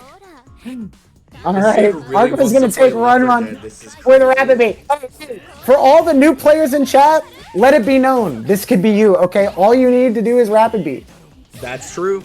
Alright, I don't want to hear none of this. Oh, I don't want to play Melty Blood because everyone's too good. It's too hard. There's no real dash macro. None of this Twitter nonsense, okay? You have no excuses. Arkema pulled up with a brand new character to press rapid beat in top 8 of a tournament, okay? No excuses. Play Melty Blood, guys. No excuses. Miyu picks is he's had enough of this nonsense. He's putting Arkema in the corner. He's not enough. Playtime's over. Locking him down with this strike throw here. The nice stagger is going to find Arkema trying to press the 2C. Trying to play for the range, but a little too slow. Oh, wow. The JC is going to find him. Okay. Wait, we tried to freestyle a little bit? Hold up. Okay. Yeah, no, you can't ring that. You can't ring that. Yeah, this is the thing. Miyu picks has Wark is. Oh my good god. Okay. Okay. Wait, a little ring, Oki? Wait. 4BC? Nah, Arkma, you 623. Come on, brother. Yeah, see, this is the thing. Meowpix should be ready because I play him offline. So he should be ready for some of this. But Arkma's able to find it, able to find his hit, converting the EX, and he knows that he can pick up off the balance of 214C. This Arkma guy may know a little bit more than he lets on. Okay. This Arkma guy may know a little bit more than he lets on. That's crazy. He figured it out. Yeah, Meowpix, I need you to dial it in, man. I haven't seen... Oh, unblockable, but yeah, he's ready for it. Doesn't time it right. And yeah, there's the laser. Yep. That's one of the things that's really important, is the hit scan laser. Characters with a hit scan like that have a much better time in Noart because of the travel time of rings. Good shield from Arkma, great shield RPS. Oh, the JC whiffs. And so that shield RPS is actually going to go in Arkma's favor. Unfortunate. Yeah, catches the dash with the rings. Just playing the spacing game. 4BC. Shields the laser. Yep. Arkma playing this pretty solid. Yep. Yeah, ID in, tracking the movement. He's a good player, man. Oh, that whole top of the DP.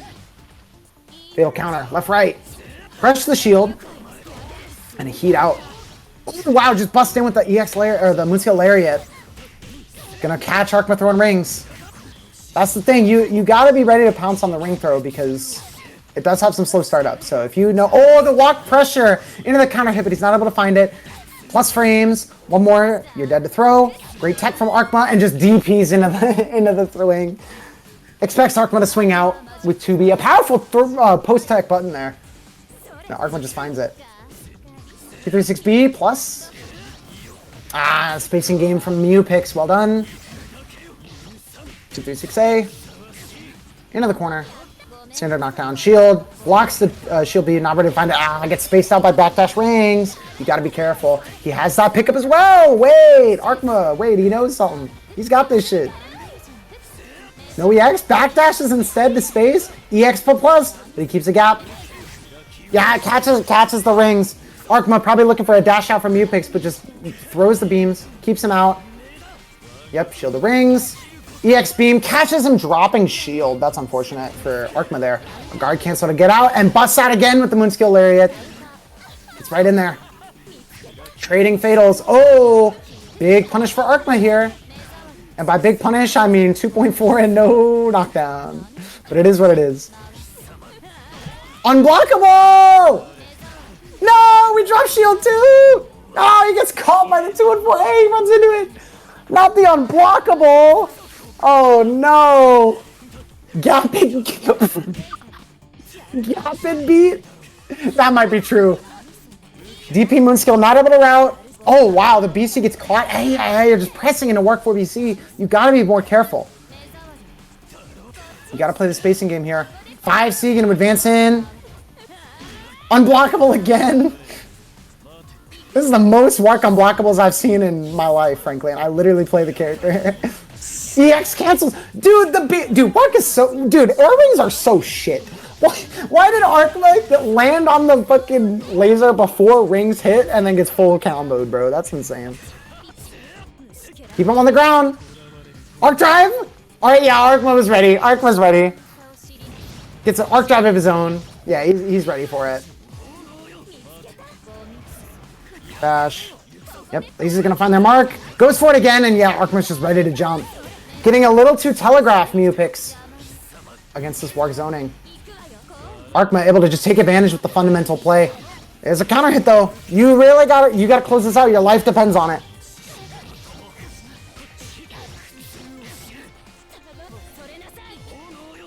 Oh wow! We didn't take the full combo off the whiff shield? A suboptimal punish is going to cost Meowpix his life here. He saw the shield with Moondrive, but didn't take the counter hit low. Just went for the throw and gave Arkma a chance to get out. Arkma going to take a 2-0 on this fucking day 0 Wark. Gapid beat puts in some work. Alright, we're going to go back up to winner's side and see. Interesting stuff there. I don't like seeing my boy get done like that. Damn. Unfortunate It for happens Mupix. sometimes. These things happen. I mean, Arkma is literally just the GOAT. Like, he's actually just really good at the game, so you can't be too mad. Until they go all in somehow. Yeah, see, Mupix, that's how it is. Shit happens. Go next. We can talk about it.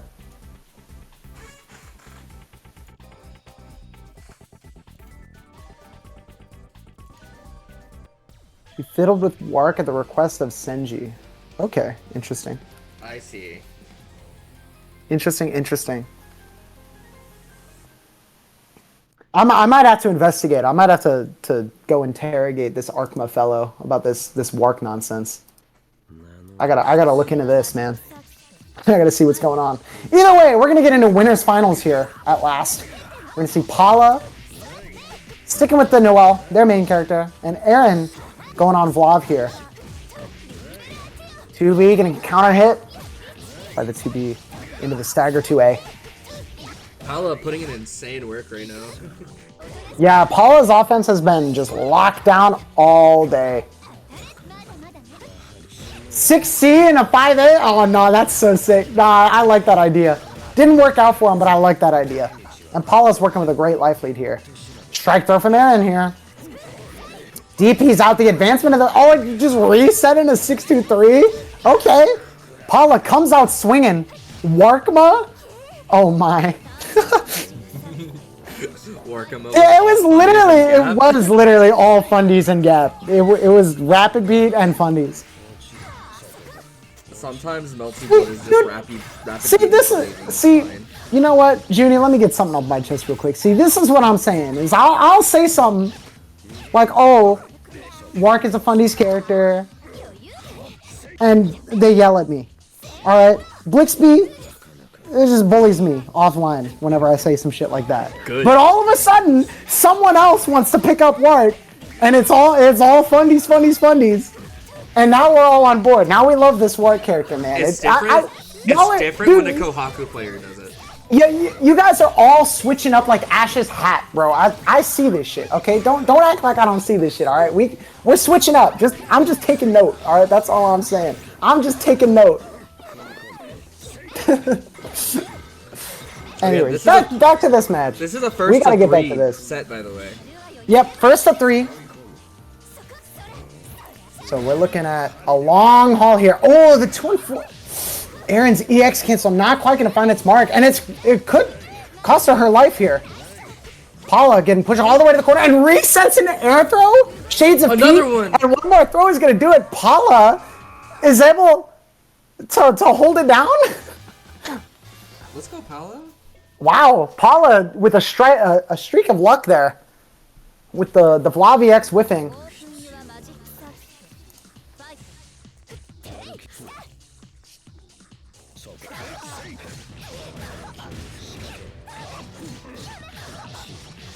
Aaron's gonna find first blood. And just opts for the zoning. Keeps Paula out. Takes her turn after shield B. Yeah, you just want to keep him out. Keep him out. The farther the better, because the more you can prevent Paula from getting to use a lot of those disjoint pokes, the JA, work their way in behind a key throw, the better. So if you're Aaron, you just want to keep him out. Prevent the scramble like this. Keep it solid. Prevent Paula from forcing their way in and running that offense. A great, clean round from Aaron. It's going to put them up. Looking to tie up this set. What a great jab from Paula. Corner here. Empty throw. Double air dash mix up here. We're just going to standard block string, rebeat. Lots of staggers here. And there's the stagger that's going to do it. Into 2-1-4. Gonna big fatal counter on Aaron here. This should be pretty solid damage. Yeah, air throw ender, no EX, and we're still doing 4K. Holding on to a lot of meter here. Aaron gonna find their way out on that knockdown though. With the shield A. Another tick throw from Aaron. The success rate of these tick throws has just been so high for Aaron. And a spectacular run under. Slight run under, seeing the JC. getting under it, pushing Paula back into the corner, and putting them at death's door here. And a 2BC to get out of that IAD, a flinch reaction from Paula. Showing some aggression on defense, not letting Aaron run their game. Jumping again, tries to track down the backdash, but 60 is not going to find it. And back to the zoning. Now you got to get, oh yeah, IAD. I think he mashed 2A instead of 5A there. Little unfortunate for Paula, but the scramble that ensues is going to fall his way. Counter hit into the corner here. You're going to get meter. This is going to be big damage. Yeah, 4.6 almost. Stagger jabs. Spectacular offense from Paula. Lots of staggers, lots of rebeat on block to threaten that throw. That's 2 throws in a row, and now you're going to find the shield. Little counter hit there. That's going to be game 2 to Paula. Showing really, unshakable offense in this set. Paula really showing us that this Noelle character is super Sato. Yep. Yeah, if there's one thing this character has, it's offense. Like, this character's offense is great. Great neutral pokes. Solid buttons. This character's good. It's just not a lot of reps and, you know, perhaps an unfriendly meta to her. But I mean, this is a game. Unfriendly right now. Yeah, it's looking very unfriendly for Aaron. Getting caught by he's looking for throw. Paula's moving on to the next layer too. He's looking for like TK key throw over a throw tech attempt. Paula is really pushing the envelope here. Once he gets Aaron locked down in the corner, looking at a set point with a clean 3-0. A perfect on the board as well. A great tech. Shutting down some of Aaron's strike throw. That's been filtering so much in this bracket. Delay shield A to catch the BC.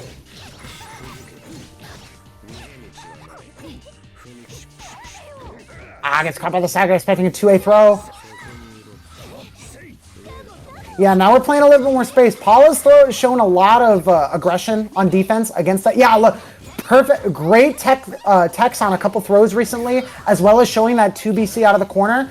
Paula has really been showcasing some aggressive defense, and so Aaron opts to go for a lot more space pressure that Paula is a lot less scared of, and he can still just find his time. Back to the zoning game here. You don't have to rush. It gets opened up with the IAD, not able to convert, and a counter hit later on in the block string. One more chance for Paula here, though. Aaron still has to open up one more time, and you're not quite dead to throw, unless it's a counter hit. Counter hit throw should kill here, but not a regular throw. Runs up with the throw. Oh no, normal throw just killed. You just chipped out, actually. Yeah, that's something you got to consider against Vlav as well when you're just outside that throw tech range, is if you take a stomp, you're going to get chipped out into throw range. And so it can be very, very scary. So Paula was looking real comfortable there. Oh, a really strange interaction on the keys there. Interesting movement in the corner there. Little tricky for Aaron to track, but not going to lead to much. Heats on the big overhead. Oh, and the key finds its mark from downtown. The back hit key route. Oh, wow. We're going for some fancy stuff. It's caught with the low counter hit. Paula trying to get a little aggressive on defense, and Aaron just stays resolute, stays solid. Throw in the corner again. Safe jump. Good shield patience and IAD over the 2B. Just can smell the mash coming out of Paula. And is able to take full advantage. Now you're dead to throw. Next touch will kill. Moondrive is on the table, so Paula has a lot of ways to force his turn. The Moondrive is ready. Aaron has the resource on deck and is ready for a big risk from Paula. As he tries to make his way and steal the last game, Aaron is going to put herself back on the board and take a game on this set. Shutting down Paula's momentum, finding some answers to the offense, and finding some big hits of her own. But Paula right back into it. Straight back in with the 5As, catching the air movement. Shield back. And not giving Aaron a chance to win the RPS. Just stays it solid. Empty shield. Looks for the neutral again. Aaron going to take control though. Pushing all the way back. Almost 4.3. Not a hard knockdown. Paula tries to come back in again, but Aaron is ready for it. Scouting the movement options with a little walk forward to catch the IAD going over her head and punishing the landing. Trading techs into the corner, ready for the bust out, but a jump cancel is going to keep Paula safe. Shields again, build that resource, bust out in the second hit is gonna catch the whiff, and we're gonna get a trade situation off the fatal counter. Paula is gonna come out on top of the gambling, and now the corner steal, not again, same side, DPs and the moon drive to get the conversion. Not gonna be able to kill here, but one more touch. Now you get the corner steal again. IED's over the low shield, trying to shut out the left-right that could come from the corner steal. And Paula is ready with IED. On set. Great play on the offense here from Paula. Set point. Strong opening from That's Aaron. the full screen. Yep. Great opening.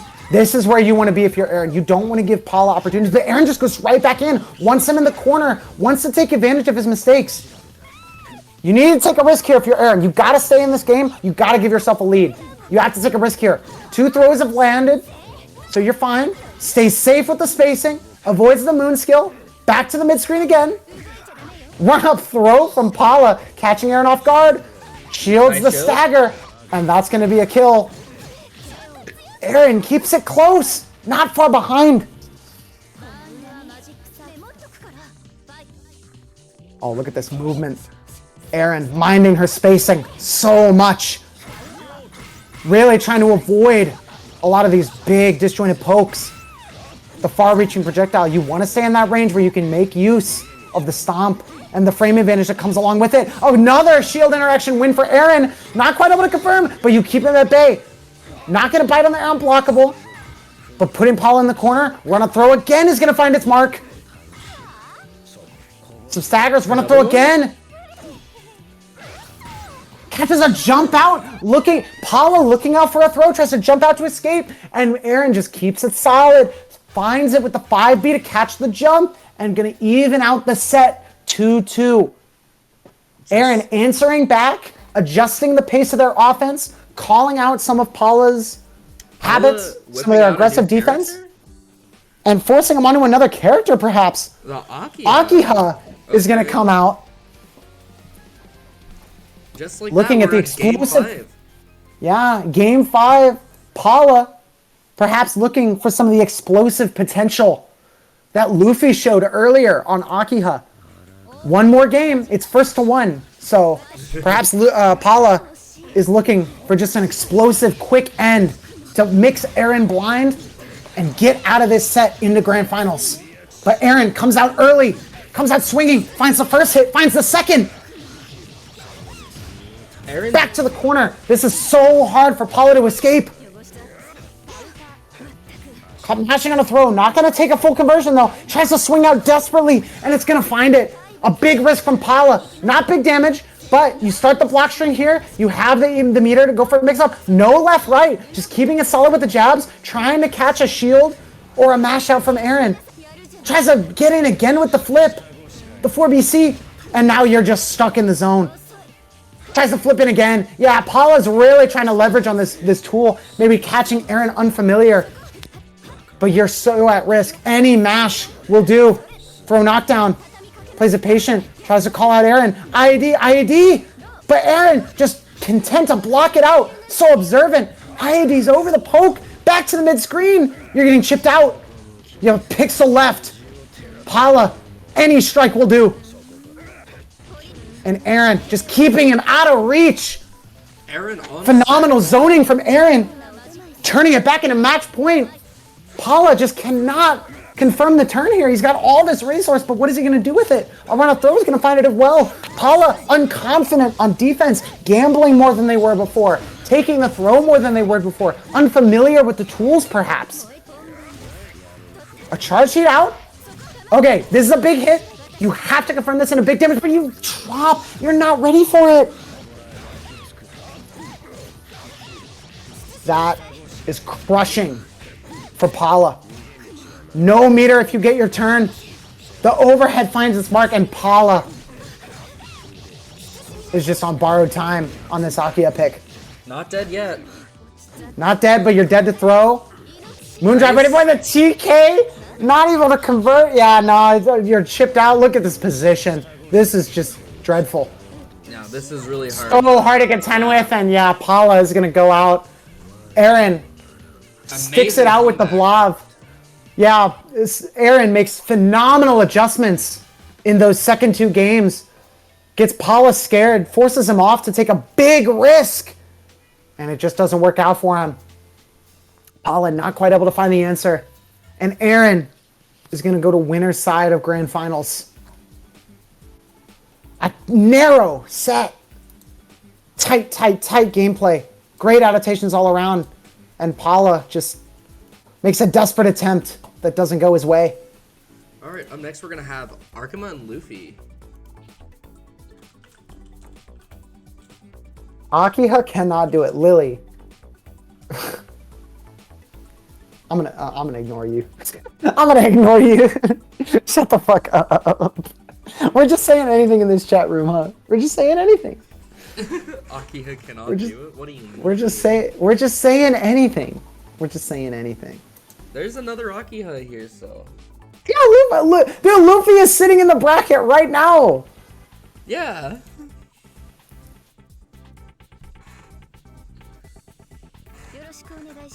Luffy, you gotta win now. They don't believe in you, bro. I checked Grok, and Grok said Akiha cannot do it. Man. What does Grok have? What does Grok know about Messi? What's a D-dive? I D-dive. Yeah, Grok. Man.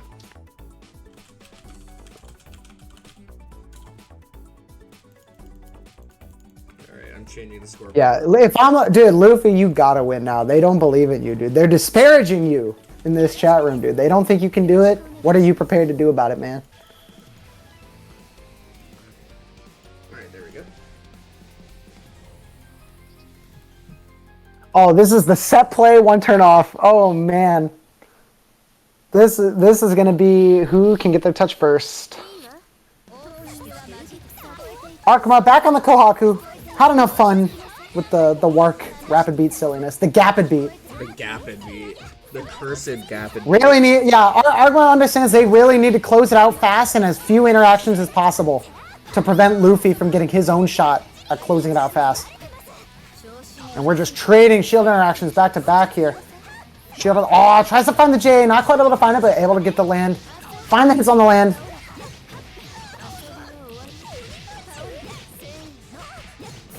Luffy is going to get the first substantial hit in this game. Left, right, and a grab on charge 5B. All right, Harkma. We're going for some high-risk maneuvers already. I like it. Rapid beats here, or the rebeats here, sorry. Playing that space pressure. Really trying to change up Luffy's timing. Trying to catch a mash attempt as well with the Molotov. Not quite going to work out for him, but we're back to the neutral and another fatal count of it. Akiha JB going to cover all of that space underneath Luffy and catch Arkma trying to air-to-air. One more touch in the corner will do. Dead to throw. IAD over is going to find its mark. Luffy is going to take first blood in this loser semifinal set. Ooh, Daxabato. Arkma looking for a commitment there. Luffy. He just stays solid. Stays in the corner and an off-timing triple overhead into the landing. Luffy tries to mash on it, gets caught. Oh, he whiffed. He did Bato feint and jumped over, expecting Luffy to 2BC on the whiffed up Bato. Little use of the feint there, some creativity from Arkma. You know, a big knockdown here. And look, this is the one turn. Arkma got his turn, throw in the corner, plants down. You have one chance to get out with shield. Shield B is going to find it, evening it up. Personnel, kid. Luffy had a solid offensive round, and Arkma answered right back with a perfect. Some staggers here. Yeah, Arkma just staying safe. The Bato snipes Luffy trying to set a wheel. Oh, Luffy's right back in. Going for stomp here on me. No, just run up throw. Burned his second air dash, so it was stomp or run up throw. I like the idea of run up there, actually. Arkma could have been looking for, you know, a low shield on wake up, expecting the meaty stomp out. Luffy tries to go in, but not able to find it. Arkma just stays patient. And a bat off. Oh, whiff Bato. It's going to spell doom. Luffy is going to take game 1.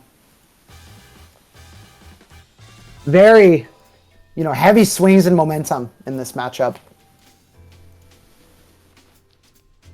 I wonder if we're going to see a character switch from Arkma. It's possible. Arkma has really been sticking with the Koha. So, he really does want to really, put himself in the tough situations as this character as well. He's really devoted. But, if things go for the worst, we could see it. It's not outside the realm of possibility. Oh, Bato, covering that airspace. Keeping Luffy on the ground, shutting down all the jumps. Into the corner here. Sita mix up, catches the fuzzy mash. Yeah, Kohaku's strange air dash angle and the height she likes to approach at in that situation is a little tougher to deal with, and Luffy doesn't have a high-hitting JA to catch with it, so he's going to have to commit a little bit more if he wants to catch some of those late air dashes, those delayed overheads, He's going to have to take a bit of a risk.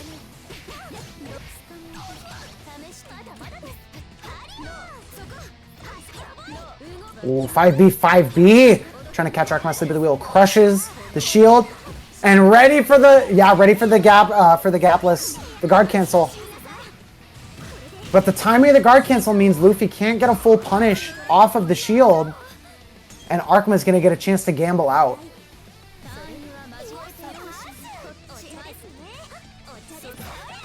Oh, JC.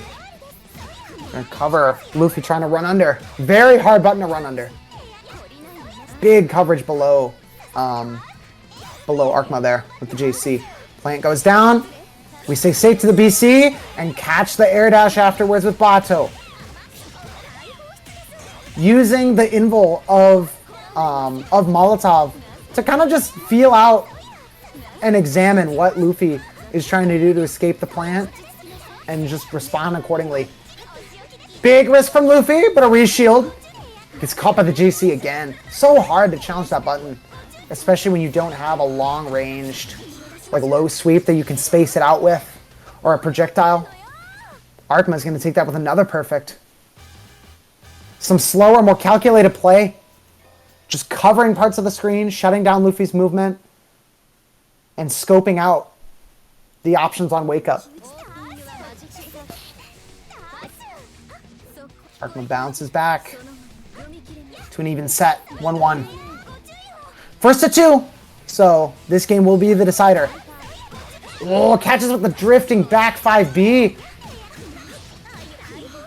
Fatal counter for Arkma. Respectable damage and Plantoki here. Luffy going for shield again. Arkma really hasn't introduced delay plant meaty throw all that much. But he's done so well to navigate a lot of these shield interactions that you almost don't even need to, because if Luffy is losing out on these interactions and you're putting yourself in an advantageous situation, I mean, why would you? Don't change it up if it's working. Luffy gets another try at the corner here. Some meter and moon on deck. Deep pockets. Staggers as well. Another guard cancel on the 6C from Arkma. Johnny is here to cover the landing with the shield. Misjudges the timing of the fireballs. If no one got me, I know Johnny got me. Oh, dude, Johnny is the best wingman you could ask for. Arkma running in behind the charged 2-2B plant as well. Arkma on set point. Whole menagerie here. Yeah, set point, a whole menagerie for Arkma. It's going to give him some nice control of the screen and shut down Luffy's movement. Another shield interaction with... Man, dude, I've been saying it for the last, month when I commentate these net play brackets. Dude, Arkma's shield interactions, his knowledge of the interaction, his awareness, his rotation of options is just second to none. And it really does wonders for him on a character like Kohaku that is a little lacking in some of the other conventional defensive options.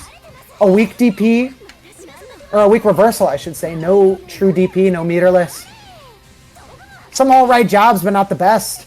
But, when you can rely on the system mechanics as well as Arkma can, when you can take advantage of those situations and come out on top, it almost is a non-factor.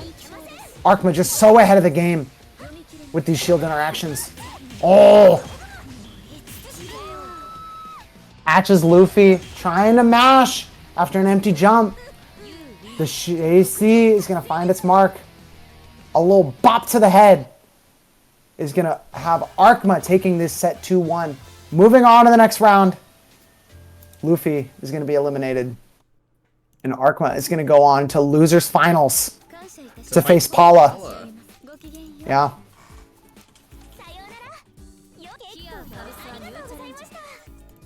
So these two, I believe, met. Yeah, they did. They met in winners earlier in winter semifinals. Paula took a 2-0 clean over Arkma. So this really could go either way, though, because Paula's been sitting for a second. Arkma's been playing clean. He's got a little bit of chance to mill out the Kohaku play for the day. And Paula's coming off a set where they looked a bit rattled towards the end of it. Second-guessing themselves, switching on to Akiha to try to, gamble away a win. So, Paula's had a chance to cool down and think, but, that mental damage from that first set could have an impact here. And Arkma coming in playing hot. If he's able to find a couple more hits as well, really and not get locked down by the offense, it could go well for him. Really interesting. He decided to stay Kohaku. Yeah, Arkma's a loyal man. When he's got his mind set on something, he stays on it. That's respectable. Yeah, he's really been sticking with this Kohaku, and he's been playing so well with it. He's definitely got his own take on the character and just uses the system mechanics so well. Relies on just how strong he is as a fundamental player. And really just kind of uses the tools his own way to accentuate his fundamental play. And it does wonders for him, man. It does wonders for him. Like I was talking about, the shield interactions just go his way. But Paula has just shown just unrelenting offense. And, you can only be right so many times. And when Paula's doing big damage off of every touch, baiting out options, has good ways to keep his turn locked down after he gets pushed away. I mean, Paula's offense in this bracket has just been incredible. Nothing short of incredible. And so Arkman's really going to have to fight an uphill battle here, or really rely heavily on his offense. One of the two. But this could definitely be an uphill battle for Arkma.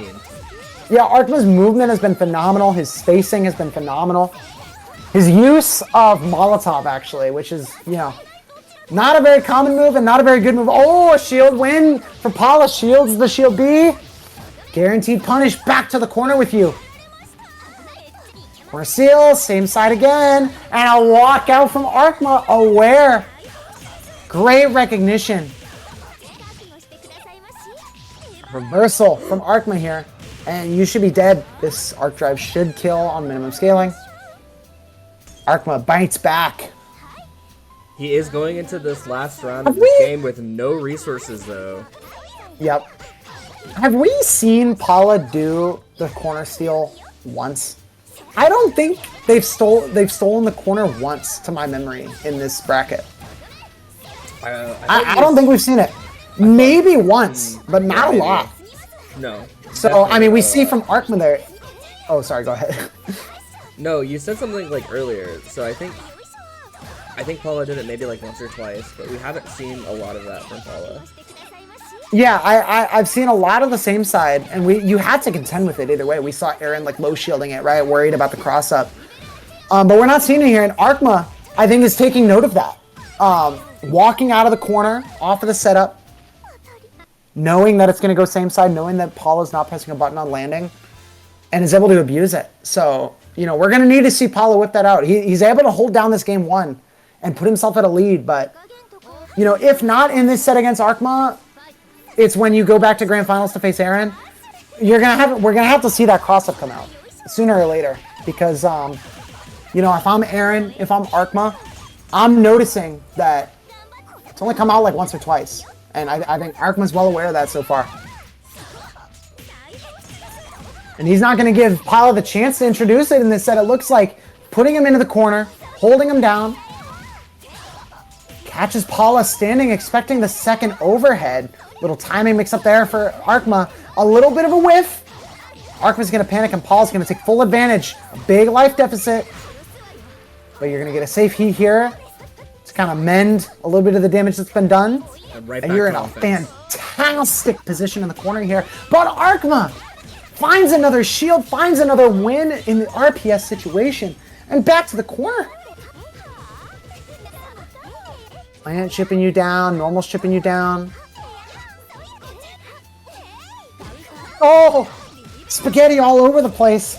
2 panic shields back to back on a little bit of a whiff, a misjudging of the spacing. Paula gets one more chance to get out.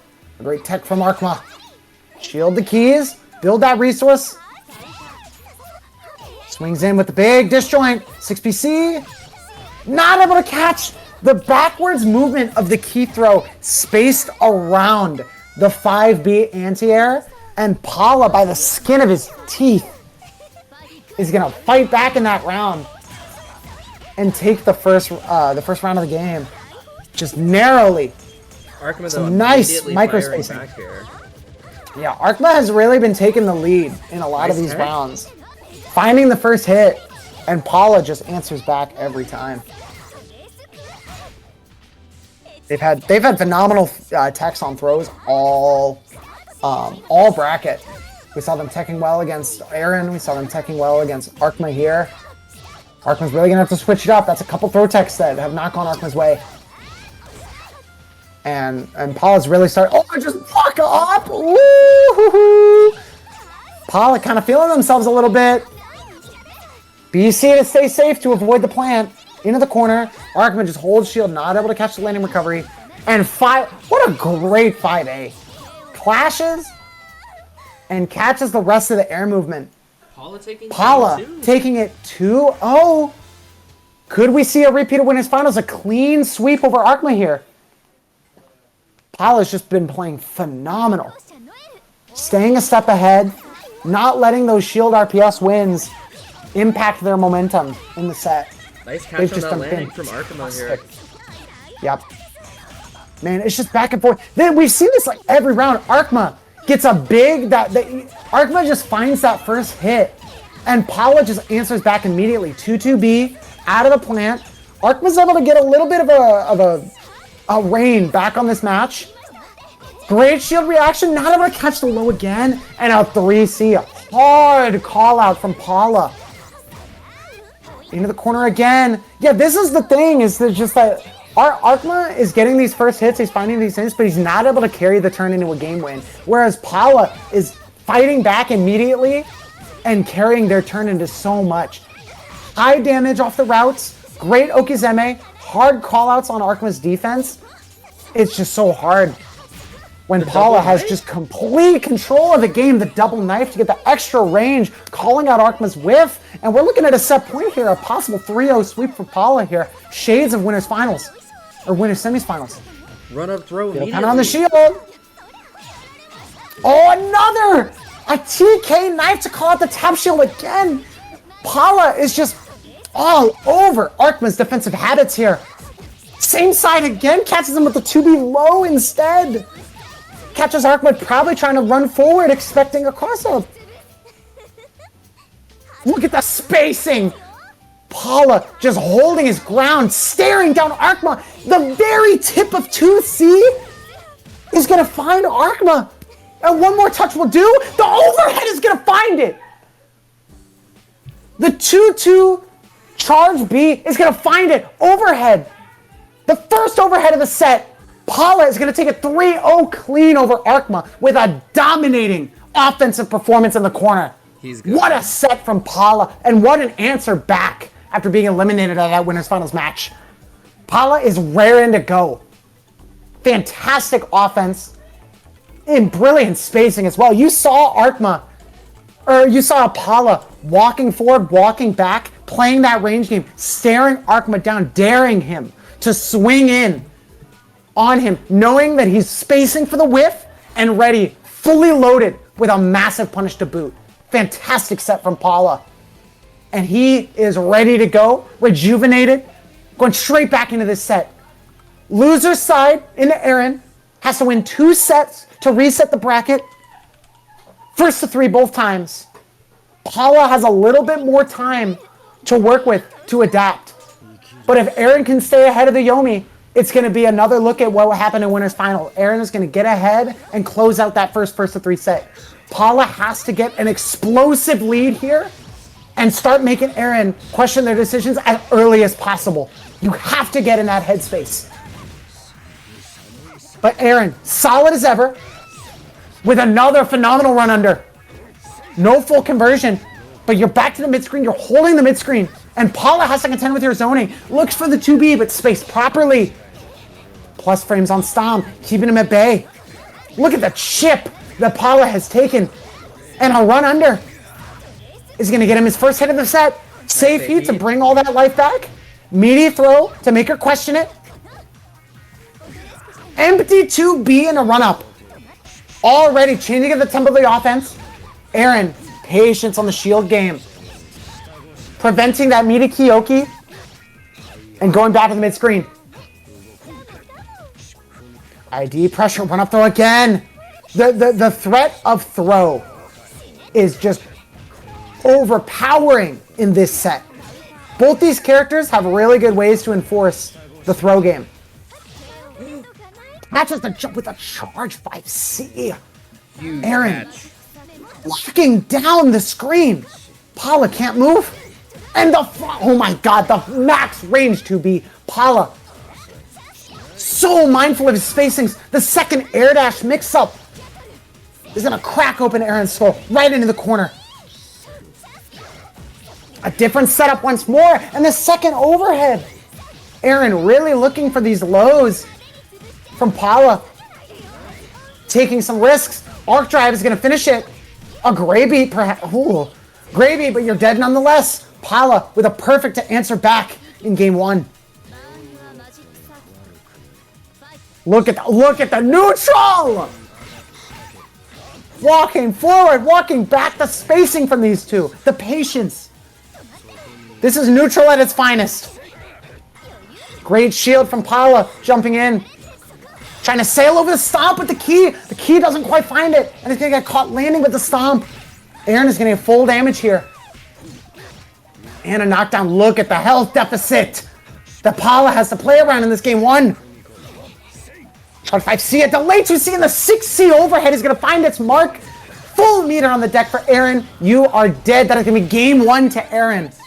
Taking the early advantage in this set. From winner's side as well. Uphill battle for Paula.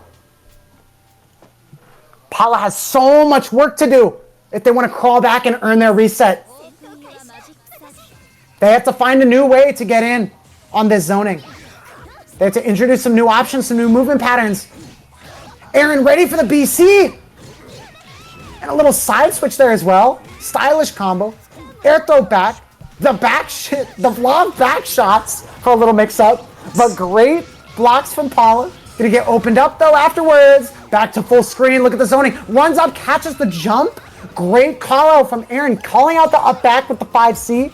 Key's gonna get you in. Paula lands his strike. We're getting full corner carry here. Safe heat as well. You gotta earn back that life. It's so valuable. When you lose... Key, TK, 3 in a row from Paula, and Aaron just blocks every single one. Aaron's defense is unbreakable in this grand finals. And answers back with another neutral win. Just unshakable. Paula needs to find a way to get in and open Aaron up, and fast. The air unblockable? Another first hit with the air unblockable.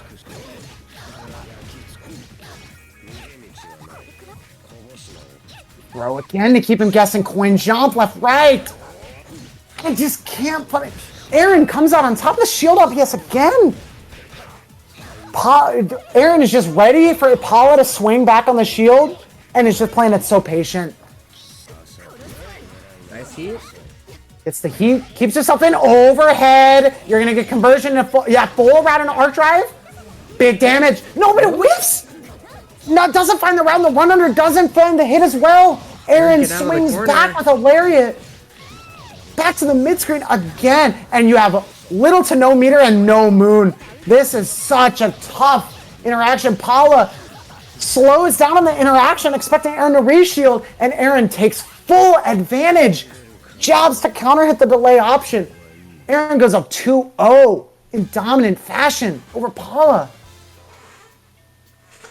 All right, I wonder Paula if we're can't gonna find see, his chance. Paula try the Yakiha again.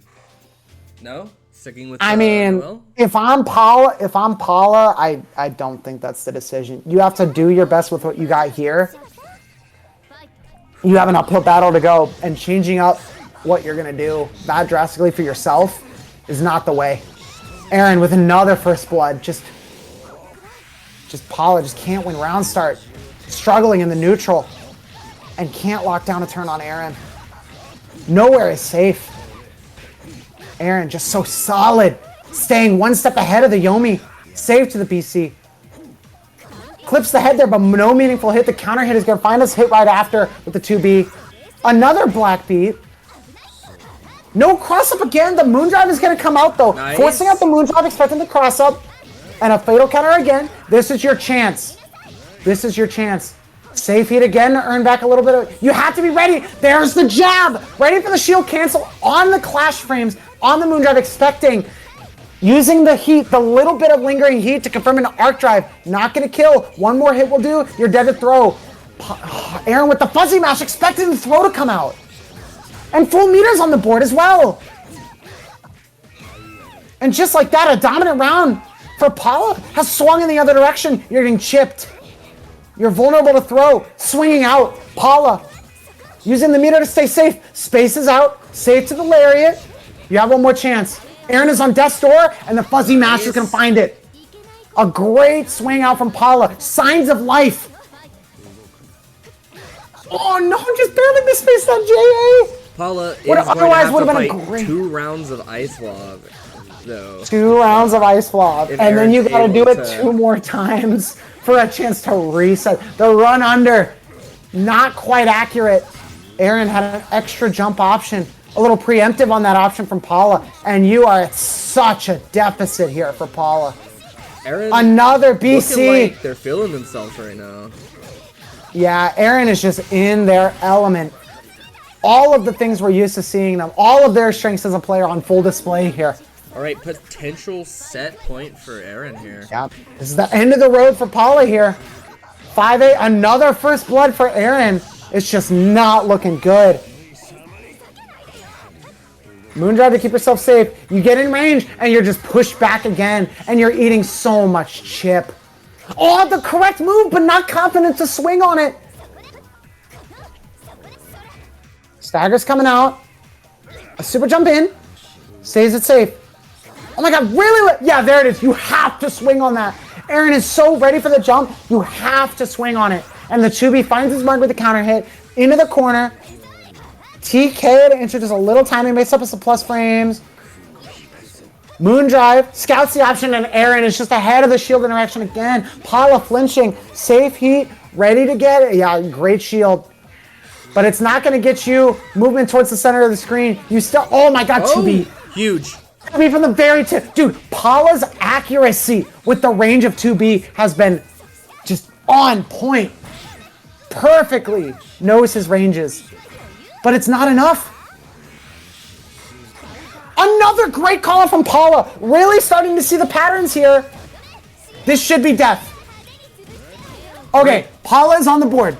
Paula in that last game, in that game 3, much better observations, reading the patterns of Aaron's zoning, able to find the dash up 2B, finding that super jump to close out the game. Paula is really starting to take notice here.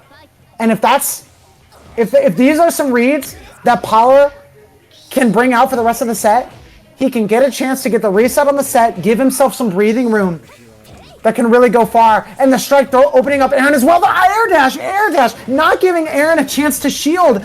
Under the overhead catches her off guard. We're seeing a rejuvenated Paula, a second wind. Strike throw again. Not quite dead. One more chance. You have to open him up. And the jump kicks off JA. Paula swings back with a perfect. A second win here. A new approach to offense. Better movement. 2 round star wins in a row. Paula's looking much stronger here, but Aaron is still on top of their game. Another run under and a run up throw from full screen. Charge heat to stop the tap shield. Paula stays patient after this interaction. Swings out. Catches Aaron hesitating. A scramble interaction there could be huge for Paula. No meter on board. You have the moon. Not quite ready for the heat, but you're safe. Oh, that hit is going to find you. Arc drive. Barely. You're going to live with a touch. And you're going to get chipped down for what little remaining stocks you have left. The 2BC is going to get caught by the 236A. And it's set point here. The end of the line once more for Paula. Oh my god. That's a crucial fatal counter. Full carry to the corner. Meter advantage. Moon on deck. If you're Paula, this is do or die. 5C swinging out. Aggressive option from Aaron. Fighting back. Zoning. The key's not able to reach. Oh, and a great read on the jump from Aaron. Paula's bleeding. You have to BC in. You have to thread a BC. You need to BC. You have the moon for it. Clashes through. Hold. Lots of meter on deck. EX knockdown. Next touch will do. Safe heat to build back. Give yourself some leniency. Space heat. And he finds his mark. Paula answers back. Evening out the set 2-2. From the jaws of defeat. Paula is doing his utmost to crawl back in the set. Astonishing. And an air unblockable setup from Well. 3 for 3 on the round start wins. This has been so crucial. Aaron was winning every round start. There's the side switch and calls out the shield. 2 for 1 on the mind game. IED empty throw as well is going to do it. Plus frames on keys. Stagger jab to catch attack. IED empty again. Plus frames. Lariat again from Aaron to swing out. Paula leaving a little bit too much room for Aaron to breathe. But you have a massive life lead here. Aaron with the safe heat, trying to keep ahead of that health deficit. That's the end of the meter for Aaron. No more plus frames. And an aggressive approach. Overhead finds its mark. Lots of resource on deck for Paula. But honestly, against a character like Vlav, you just hold that resource for next round. At this point, I think you hold the resource for next round. You try to fight back as best you can. 6BC, or 4BC, sorry. Gonna find it. You could maybe route an arc. Yeah, it's close. Don't take the risk. Run up throw is gonna do it. A change of pace for Paula. And all of a sudden, Paula is a round ahead in the set, looking for the reset. Looking to give themselves a breathing room. Not able to find their unblockable, and finds a panic shield on the low. Back to the corner with the side switch, JB. The back hit. Into the corner. Same side. And a great moon drive from Aaron. Read on the... Oh, spending moon to keep yourself safe. Try to go for a mix-up. Doesn't quite land. Now you're in the corner. A very scary situation for Paula. Patient shield again, and Aaron's ready for it. Ahead of the shield game. If you're Paula, you have to stay calm. You have a round to work with. You have to stay calm and find your opening. Strike throw from Aaron. A safe to shield A. Aaron is just out of reach.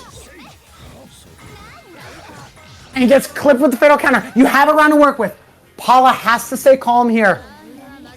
Doesn't have moon on deck though, and Aaron does. Key is going to find it, and a run under. Woo! Walk forward from Paula, crosses up Aaron, and gets them another first hit of the game. Into the corner. IAD, key plus frames. Smart hit from Aaron. Burn it. Oh, the last arc.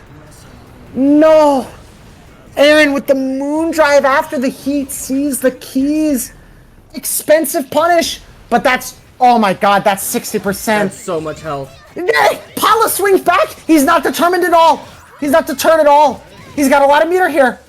A big deficit. A crucial punish. Shield. Clash. Punishes the clash. You're not going to be able to kill here. You have one more mix-up to do.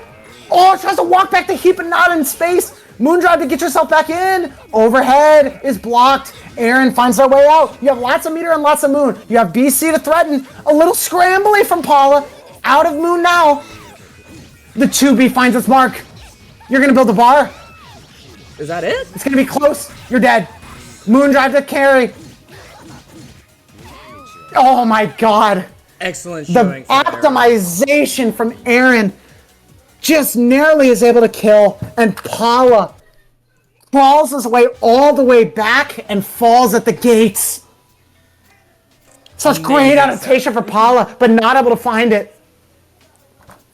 And Aaron is going to take it 3-2 in winner's side in a nail-biter set.